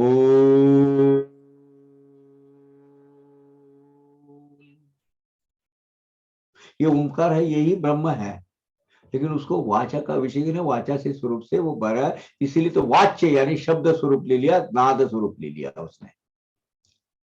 ये ओंकार का जो उच्चार है, इसका उच्चारण करने से ईश्वर, ये ओंकार के माध्यम से ओंकार मंत्र बोल सकते, ये एक अक्षरी मंत्र है ओंकार, ओ बोलते जाओ, एक अक्षरी मंत्र है। इसके अगर माध्यम से ईश्वर का स्मरण किया जाए तो ये मैं ये देह हूं, ये कारण शरीर मैं हूं, ये इस तरह का ज्ञान नष्ट हो जाएगा और देह से आत्मा भिन्न है, इसका शाश्वत ज्ञान प्राप्त हो जाएगा। और तभी इस देह में आने का यानी सार्थक हो जाएगा, क्या बोलते हैं उसको, आत्मा का आत्मी प्रगति हो जाएगी हमारे, और हमारा उद्देश्य सफल हो जाएगा लेने का। ये जो जन्म लेने का उद्देश्य है, इस जन्म लेने का उद्देश्य सफल हो जाएगा हमारा। इसीलिए ये ओंकार रूपी ब्रह्म का ध्यान करने से और करते करते करते ईश्वर का स्मरण करते रहने से, जिसका जो ये देह छोड़ देता है उसके जन्म का सार्थक हो जाता है, धन्य हो जाता है, धन्य हो जाता है। इसका नाम लेते लेते लेते अगर ये देह छूट जाए तो क्या बात है, उसका बहुत अच्छा जन्म, उसका धन्य हो जाता है जीवन उसका। गीता का ये जो लिखा है ना, इसका जो मूल है वो गीता के अध्याय 8 का 13 श्लोक में है। इसका क्या लिखा है? ओमित्यकाक्षरम ब्रह्म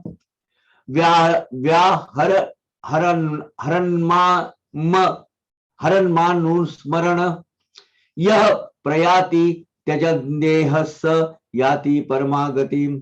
यानी ओम, इस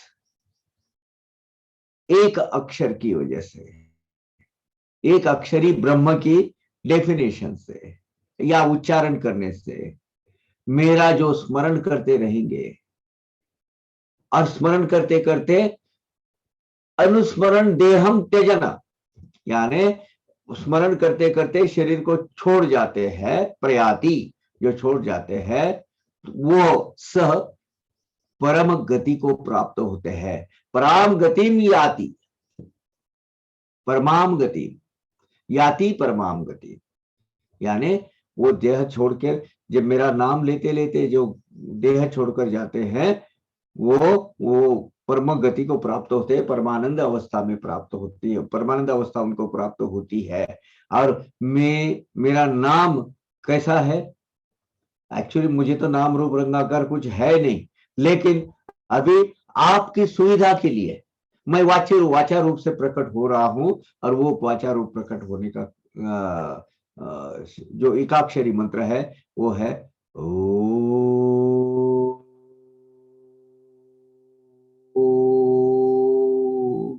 अब आंख बंद कर दीजिए, अरे ये ओमकार सुनते जाइए, कितना वो गहराई में लेके जाता है।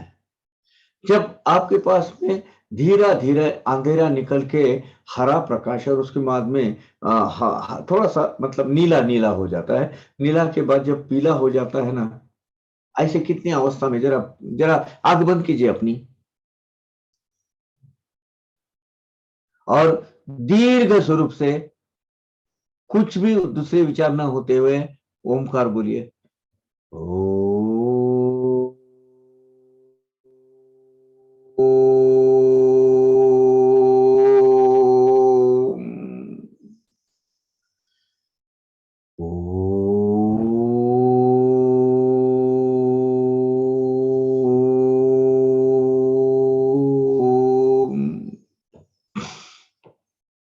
कितने कितनी जगह ने अनुभूति ली, कितने जनों ने अभी जो उपस्थित है कि ये ओमकार के स्वरूप करते अपने को कहीं ना कहीं डीप अंदर या खंडर में या पूरी खाई में धीरे धीरे धीरे धीरे धीरे धीरे धीरे अपन जाते हैं, वो प्रवास करते हैं और उसमें पहले अंधेरा काला कलर लगता है, बाद में थोड़ा पीला कलर अपना नीला कलर लगता है, नीले कलर के से जाते जाते जाते आगे वो पीला कलर लगता है। सुनते जाइए, करते जाइए प्रैक्टिस। बाद में at the end of this session will have this exercise. Okay,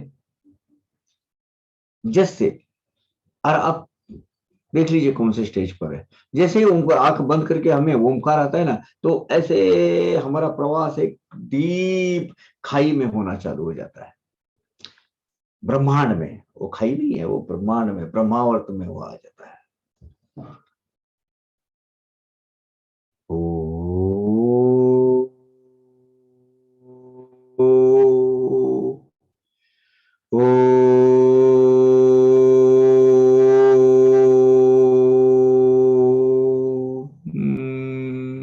और वो जो ब्रह्मांड के जो गोल है उसमें आवाज वो घूमते रहती है, घूमते रहती है। देख लेना।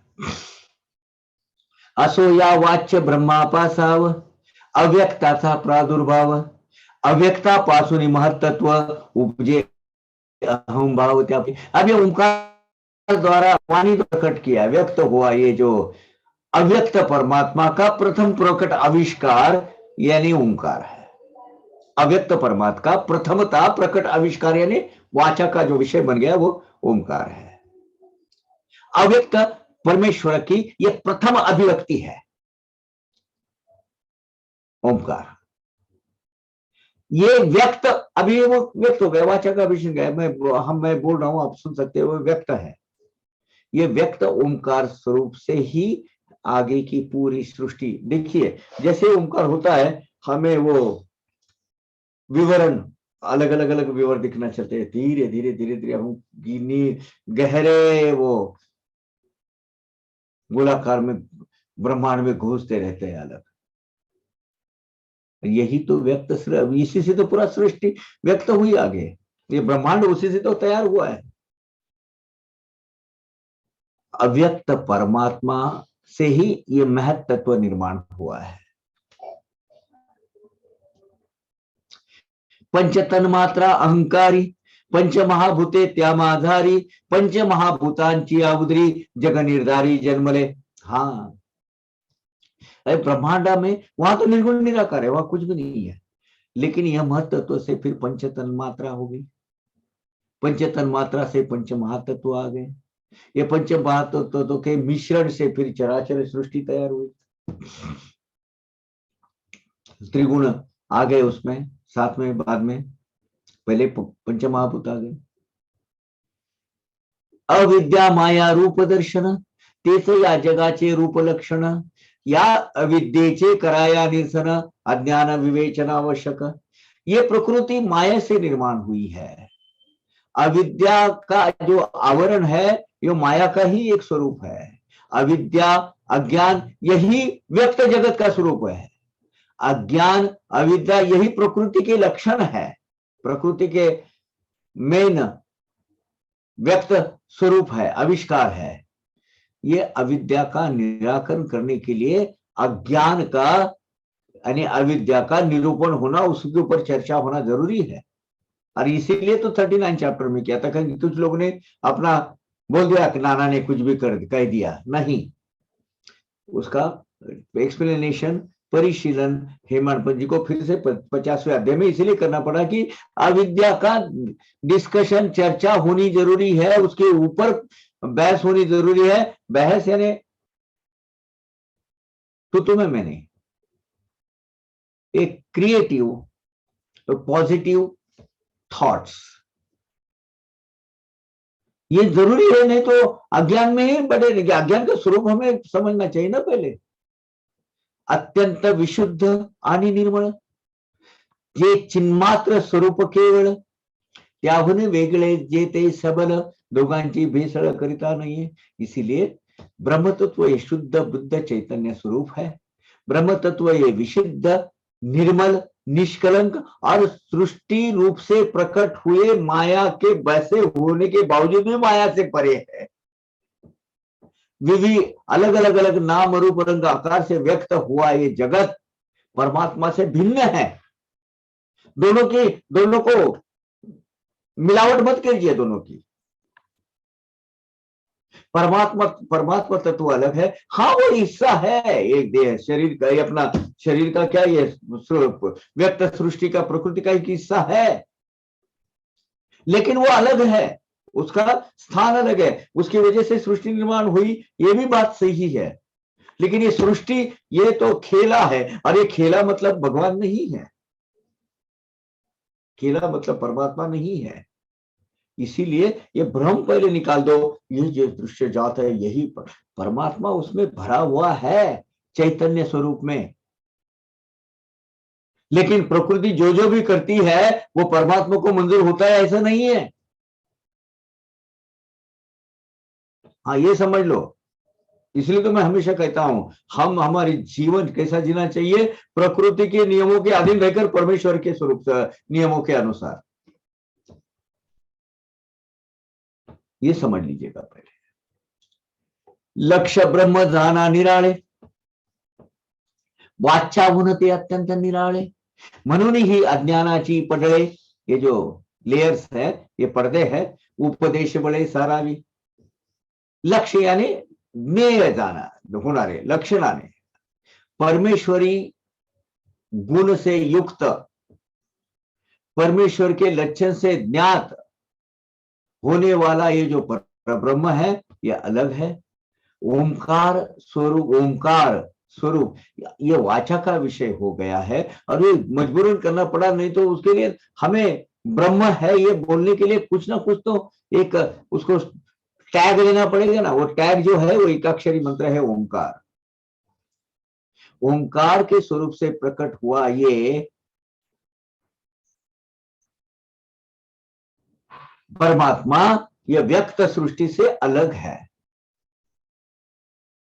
ब्रह्म अलग है। ओंकार से ब्रह्म तत्व की याद आती है, वो एक उसको ओंकार ये वाचा का विषय होने से उसको एक स्वरूप दिया गया है, उसको ब्रह्म तत्व की याद आती है। ओंकार ये शब्द है, ये ब्रह्म स्वयं नहीं है, क्योंकि वो तो हम वाचा का विषय बना दिए हैं उसको, एक दूसरे के आदान प्रदान के लिए, अपने सुविधा के लिए है। ओंकार ये ब्रह्म का संबोधन है, नाम है उसका, ब्रह्म नहीं। इसीलिए ये अज्ञान का आवरण, अज्ञान के अलग अलग पर्दे हटाने के लिए उस अज्ञान के ऊपर निरूपण होना बहुत जरूरी है।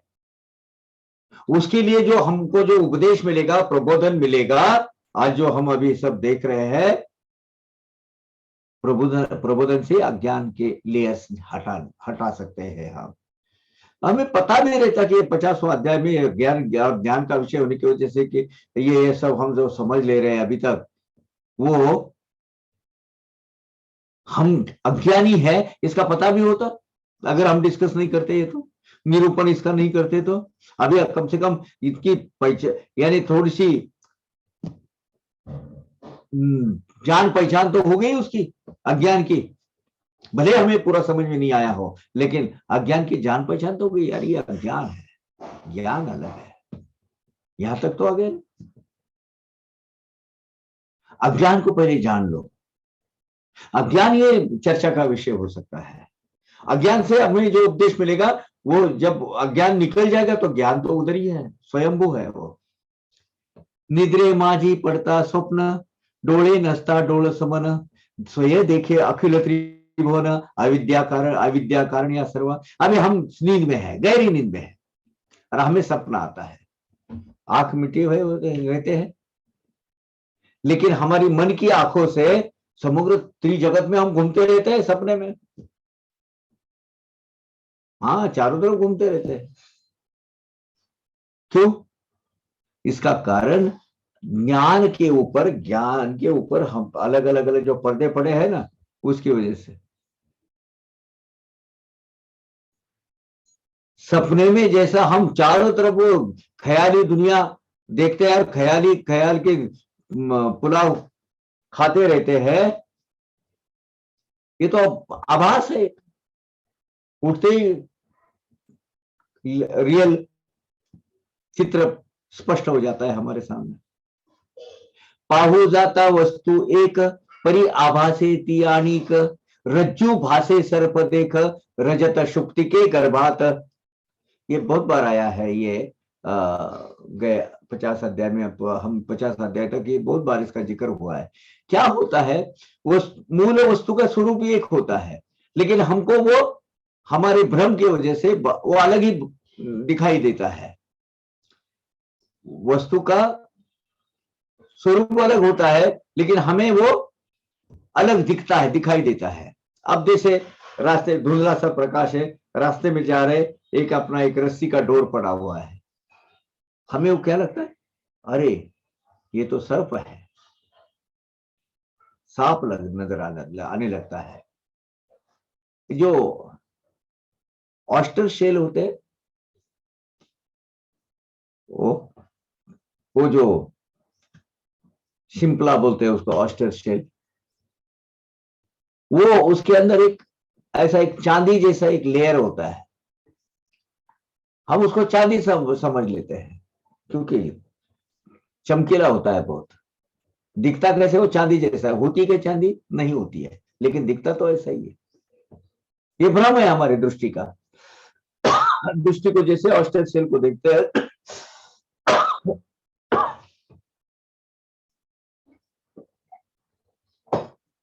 चांदी के चंद कुछ ऐसा एक लेयर उस पर दिखाई देता है, लेकिन वो चांदी होती क्यों नहीं होती, भ्रम है। पहा सूर्याचे किरण केवळ, जन म्हणे तया मृग जळ, परी हा केवळ मायेचा खेळ, ज्ञानी ही हतबल ईद पुढे। अभी सूर्य के किरण से जब वो जरा गर्मी के सीजन में क्या हो जाता है, जब ऐसे पृथ्वी देखेंगे तो उसके अंदर से नीचे से जैसे ऐसे लगते हैं कि झड़ाया बोलते हैं उसको, झड़ाया ने उसको झड़ा या झड़ाया, जमीन के अंदर से कुछ ऐसा जैसा उबला हुआ जैसा नजर आता है सामने, नीचे से कुछ जल के समान लगता है। हिरण को वो जल के समान लगता है, इसलिए उसको मृग जल बोलते हैं। हिरण को वो पानी के जैसा दिखता है।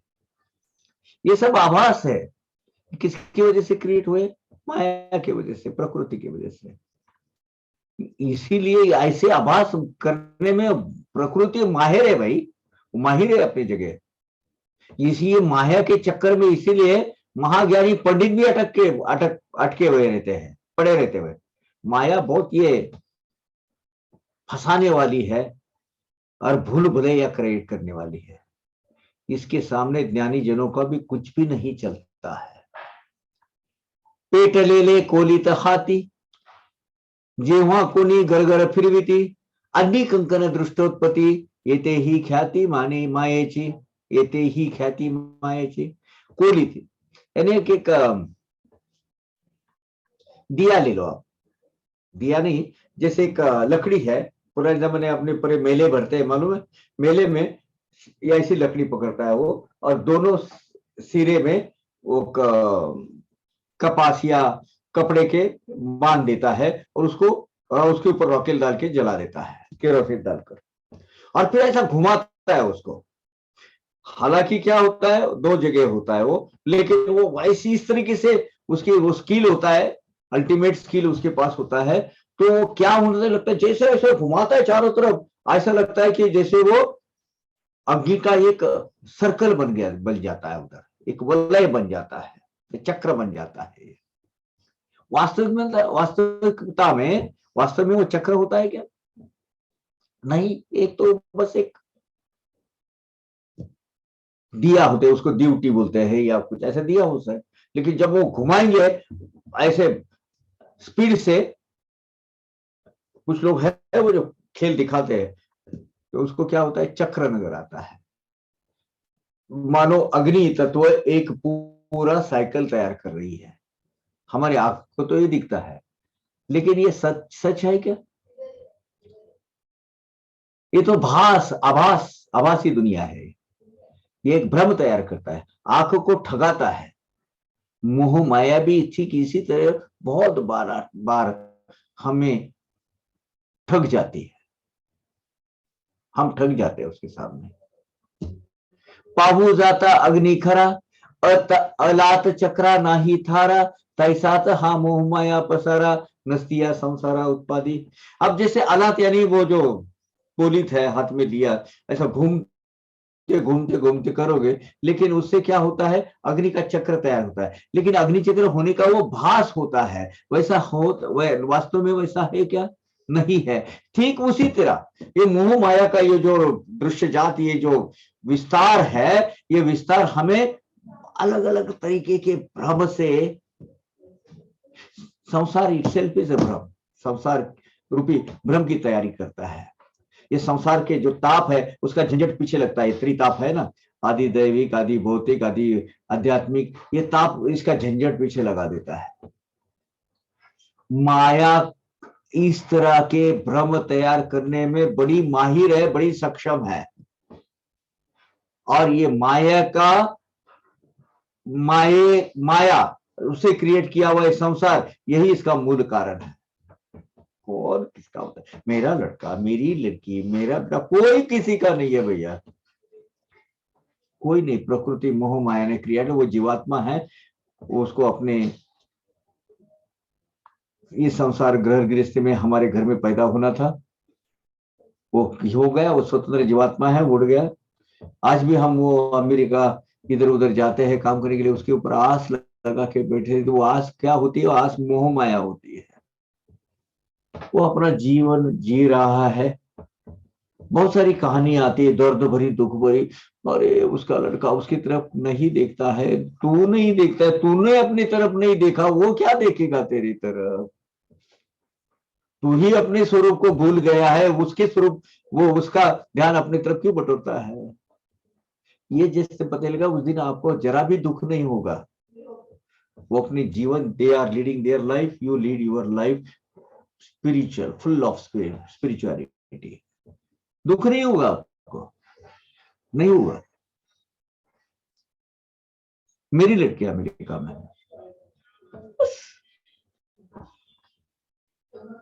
पंछी उड़ गए भूल, उड़ने के लिए तो इस पृथ्वी, तो ये मोह माया ने उनको आकाश तैयार किया है कि पता चले, पता होने दो अपने। ऐसिया निर्धारे गेलिया भ्रम, संसार तेव्हाच पावे उपरम, मी देह माझे कलत्र धाम, व्यर्थ परिश्रम हा सारा। ये मोह माया के ये जो भ्रम है ना, इसका वास्तव स्वरूप जान लेने के बाद, अब जान लेने के लिए अविद्या के ऊपर निरूपण होना जरूरी है, अविद्या के अलग अलग लेयर निकालना जरूरी है। और ये इसका अभ्यास निरंतर करना चाहिए, इसके ऊपर चिंतन करना चाहिए। ये चिंतन करोगे तभी संसार का, घर गृहस्थी का सही स्वरूप समझ में आएगा। मैं, मेरा देह, मेरा पति, मेरी पत्नी, मेरा घर, ये मैं, ये जो मैं इसने क्रिएट किया हुआ ये जो विस्तार है, कितना व्यर्थ है वो आपको पता है? व्यर्थ है। और हम उसका नसीब क्या बोलते, वो टनल में डाल के उसको एक शेप ले देने के पीछे जिंदगी भर पड़े रहते हैं। मेरा लड़का इंजीनियर, मेरा लड़का डॉक्टर, मेरा लड़का, अरे कुछ नहीं भाई। उसका प्रारब्ध भोग, उसका कर्म और उसका पूरा जीवन, उसकी अपनी एक उड़ान उसको लेके जाएगी कहीं भी। आप चाहते हो डॉक्टर बने, वो डॉक्टर बनने के बाद भी डॉक्टरी नहीं करता, उसको कुछ अलग करना होता है, और इसीलिए वो निजी जीवन में फेल होता है। मुझे वो लगान पिक्चर है बहुत पसंद है। उसको बोला बेटा जिंदगी में जो करना है कर ले। पहले तो पूरी जिंदगी वो टनल में जाती है बनाने में, इंजीनियरों का कारखाना बना देता है वो। बाद में वो जब उसका पता है बेटा तुझे जो जिंदगी में बनना है बन ले। वो बहुत अच्छा गाना है उसमें, please give me some space.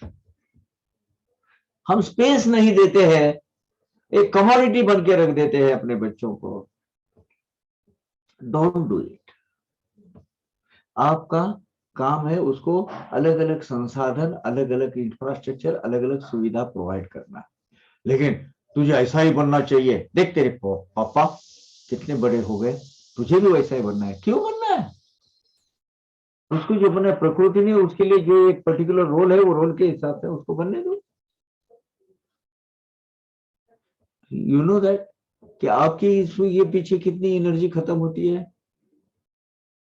बहुत अच्छा चित्रकारिता उसके हाथ में होती है, बहुत अच्छा संगीत का ज्ञान होता है, आप बोलते पहले पढ़ाई करो, ये क्या है?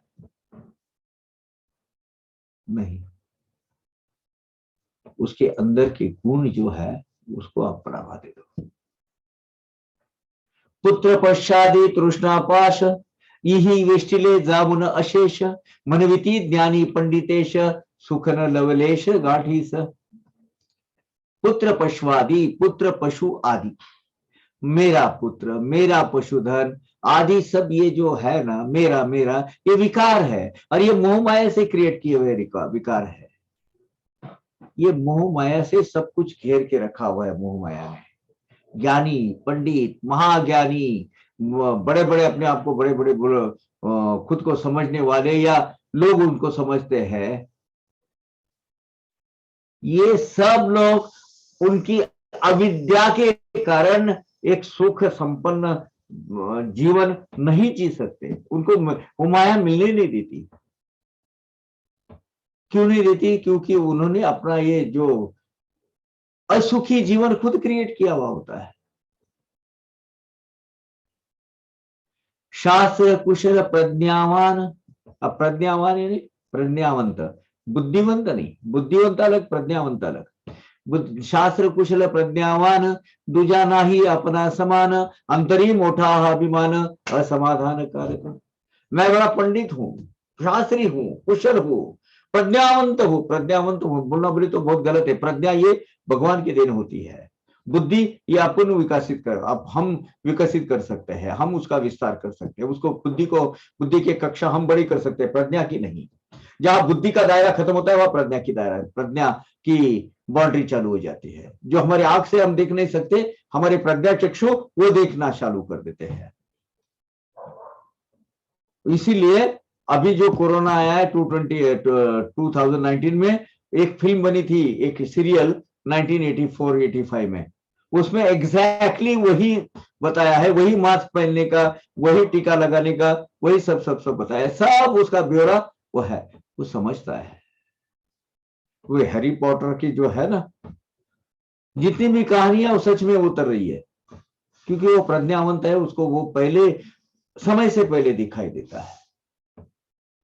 मैं बड़ा पंडित हूं, मैं शास्त्री हूं, मैं प्रज्ञावंत हूं, मैं कुशल हूं, और मेरे जैसा अन्य कोई नहीं है, ये दृढ़ अभिमान ये व्यर्थ है। और यही असमाधान नाम के विकार को जन्म देता है। असमाधानी वृत्ति को यही खाना खिलाता है, उसको बड़ा करता है, उसको पनप जाता है उसके इसमें अलग तरह की सब सुविधा उसको देने के बावजूद। ये असमाधान तत्व के अंदर से ही क्लेश निर्माण होता है, दुख निर्माण होता है, त्रास निर्माण होता है। हम क्या करते हैं, एक ऐसा भूत खड़ा कर देते हैं, एक ऐसा शैतान खड़ा कर देते हैं, हमें ये टारगेट है, ये टारगेट हमें पालना है, ये टारगेट अभी अचीव करना है, और टारगेट के पीछे भागते रहते हैं। नहीं, कोई जरूरत नहीं। What you want to earn is a ज्ञान। और हमने हमारी सिस्टम भी ऐसा एक बना के रखी है व्यवस्था,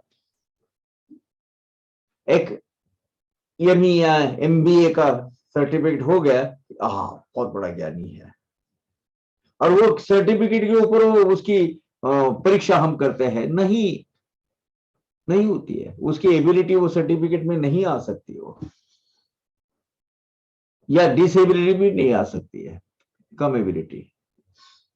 तो हमें ज्ञान की जरूरत होती है, सर्टिफिकेट की नहीं। सर्टिफिकेट है तुम्हारा ज्ञान का, और उसका कोई परस्पर संबंध नहीं है, लेकिन व्यवस्थाएं हमने ऐसे बना के रखी है। इसलिए पाश्चात्य देशों में आप जाएंगे, आपकी डिग्री आपको रिवैलिडेट करनी पड़ती है एवरी 5 years 10 years, यानी you have to update your knowledge, then only वो आपकी फाइल से कंफर्म हो जाती है। एक बार हमारे पास तो कॉलेज से एक बार निकल गया, खत्म, वो डिग्री आखिरी तक वो डॉक्टर रहेगा, नहीं होता है ऐसा। आखिरी तक वो इंजीनियर रहता है, नहीं होता है ऐसा जिंदगी में। इसलिए हर 5 साल में 6 साल में they are compelled to revalidate their degree, नहीं तो वैलिड नहीं समझी जाती, and that is the correct वे।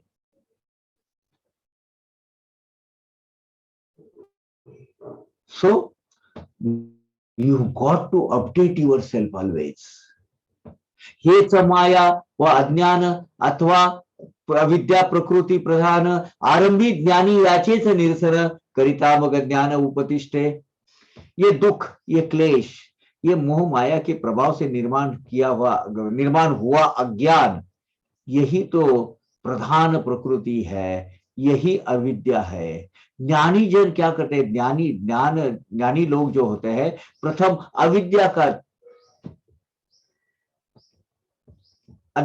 पर चर्चा करते हैं, उसको दूर करते हैं। अविद्या दूर करने से, अविद्या के जो अलग अलग पर्दे हैं वो हट जाने से ज्ञान प्रकट हो जाता है। वो दूर करने के बजाय आपका ज्ञान प्रकट होता नहीं है आपके जीवन में। ज्ञान है तो स्वयं प्रकाश, करने न लगे याचा उपदेश, अज्ञानाचा होता निराश, ज्ञान उल्लास प्रकटेल। अज्ञान का बोध होना यह प्रथम आवश्यक है। पहले अज्ञान का निरूपण करना जरूरी है। ज्ञान ये स्वयं सिद्ध है, ज्ञान स्वयं प्रकाशी है। अज्ञान ज्ञान का निरूपण नहीं हो सकता, उसका बोध नहीं कर सकते। मैं आपको ज्ञान नहीं दे सकता, आप किसी को दूसरे को ज्ञान नहीं दे सकते। ज्ञान ये अज्ञान प्रदान का देने लेने का विषय ही नहीं है। अज्ञान का स्वरूप समझने के लिए अज्ञान का निरूपण किया कि ज्ञान आ जाता है ना। हम बचपन में लोग ये करते हैं, दो बेटा, दो कैसे लिखते हैं, ऐसा लिखते हैं। प्लस का साइन कैसा है, ऐसा होता है।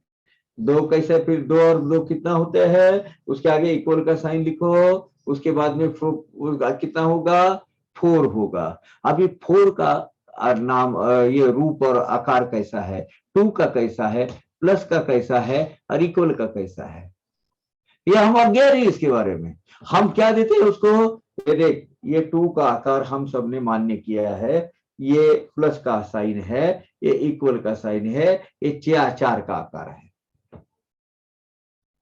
उसका अज्ञान दूर कर रहा है। बाद में ये 2 का एक बार उसको पता चला कि ये 2 है, और जैसे प्लस साइन है और उसमें मल्टीपल साइन है, वो मल्टीपल करना है कि प्लस करना है कि ये करना है, वो अपने आप कर लेता है आगे। एक बार उसको बेसिक उसको बता है कि ये 2 है, 2 लिखने का उसका ज्ञान दूर करो, उसको ज्ञान आ गया 2 का, तो 2 का इस्तेमाल वो पूरे जीवन में, पूरे संगीत के, पूरे वो मैथमेटिक्स के में कहीं भी कर लेता है। वो गणित के, संगीत सॉरी बोला मैंने, सॉरी, गणित के यानी मैथमेटिक्स के, इसमें बहुत बार लिखेगा वो। उसको पता चला 2 का आकार लिखना है, तो 2 ये ऐसा लिखा जाता है, ये उसका ज्ञान दूर करना है, बस। ज्ञान तो उधर ही है, आपको अपने आप प्रकट हो जाता है ज्ञान। तेज पुंज एखादे रत्न, जाता केरा माती दाटून, गेली वर्षाची वर्षे लुटून, बुझाले स्मरण तयाचे। एक तेजस्वी रत्न है, हीरा, और अनेक वर्षों से वो कंपोस्ट के या कूड़े कचरेदान में पड़ा हुआ है और माटी के अंदर गड़ा हुआ है, और वो अनंत काल के बाद काल में गया तो भूल भी गए हैं लोग, उसको खत्म हो गया, क्योंकि उसके ऊपर बहुत सारे लेयर हो गए हैं। कर्म धर्म संयोग प्राप्ति कदा काली लागता हाथी, वाटे हरपली समूल दीप्ति दगड़ माती संगति। अब कर्म धर्म संयोग से सौभाग्यवश अगर वो कुछ काल के बाद वो पत्थरों के सानिध्य में रहने वाला वो जो हीरा, उसका तेज नष्ट हो जाता है, क्षण भर ऐसा लगता है, क्योंकि उसके अंदर बहुत सारे लेयर्स लगे रहते हैं, है ना। पुरे ते स्वच्छ घासता वरील काट माती जाता, पावे ते पूर्वील तेज पुंजता, तैसीच अवस्था ज्ञानाची। लेकिन आगे चलकर वो रत्न जो है, हीरा है, उसको जरा ठीक तरीके से उसके मट्टी के निकाल दो, क्लीन करो, उसकी जो धूल है वो निकाल दो पूरा, है ना। उसको पानी से, इससे तरह तरह की जो भी संसाधन है उससे आप स्वच्छ करो, उसको क्लीन करो, धो डालो उसको, तो उसका अंदर का तेज निखार आ जाता है, फिर से वो उधर ही रहता है। लेकिन हमारे आँख के वो अलग अलग अज्ञान के जो पटल है, उसकी वजह से वो दिखता नहीं है, वो डट के पटल, वो निकाल दो। हमारे बुद्धि पर भी ऐसा ही होता है, हमारे ज्ञान के ऊपर भी ऐसा ही होता है, अज्ञान के लेयर पड़े रहते हैं। वो ज्ञान की अवस्था भी जैसे वो अभी तेजोहीन पढ़ के पड़ा है, वहां तेजोहीन होकर पड़ा है, वो हीरे के समान ही उसकी अवस्था है ज्ञान की आज हमारे जीवन में, है कि नहीं। ज्ञान की अवस्था भी वैसी है। माती काटते अज्ञान याच अज्ञाने अवृत ज्ञान, करिता काट मातीचे निरसन उजळलेले रत्न सहजेच है। वो रत्न पर, वो हीरे पर बैठा हुआ माटी का जो ये एक लेयर है, वो थर है, वो निकाल दो, क्लियर, फिर से वो चमकने लगेगा। इसी तरह ज्ञान भी अज्ञान, ज्ञान से घिरा होता है, उसके पर्दे के अंदर पड़ा हुआ रहता है। जैसे वो हीरे के वो ऊपर का डर्ट निकालो, तो अज्ञान रूपी जो मल है वो निकाल दो, रत्न के ऊपर से वो निकल गया। बुद्धि का भी वैसा ही, वो ज्ञान का भी वैसा ही है। ज्ञान के ऊपर क्या है, लेयर है, वो निकाल दो, है ना। आज यहां हम खत्म करते हैं। 176 हो गई है। कल सवेरे सवेरे थोड़ा सा कल का जो सेशन है 9:15 बजे 15 मिनट पहले खत्म करेंगे, क्योंकि कल खत्म हो जाएगा सवेरे, ये जो अध्याय है कल खत्म हो जाएगा, क्योंकि मुझे भी एक कल वो कोऑपरेटिव डिपार्टमेंट की सब ये चालू है, इलेक्शन चालू है, वो मुझे वो कुछ मतदान करने जाना है। मैं 9:15 बजे 15 मिनट पहले खत्म करूंगा, बस 7:30 से 9:15। या तो एक काम करते हैं, कल ये अध्याय खत्म कर देते हैं और उसके ऊपर बहस करते हैं। जो अब तक समझा है उसके आज आप रियलाइज कीजिए। अगर छुट्टी पर से एक कोई से अब तक के 176 तक आप पढ़िए, रियलाइज कीजिए, जो समझा नहीं उसको अंडरलाइन कीजिए और मुझे बताइए। इतना क्लिष्ट नहीं है, अगर आप क्रोनोलॉजी से बस एक तर्क लगाते रहेंगे तो बराबर समझ में आ जाता है। डू इट योरसेल्फ, ये एक्सरसाइज। अच्छा अजीब, अभी मुझे बताइए कितने लोगों ने नहीं किया होगा, तो फिर से एक एक्सरसाइज कीजिए। ओमकार, आंख में बंद करके गहराई से ओम बोलते जाइए, और क्या अनुभूति आती है बताइए।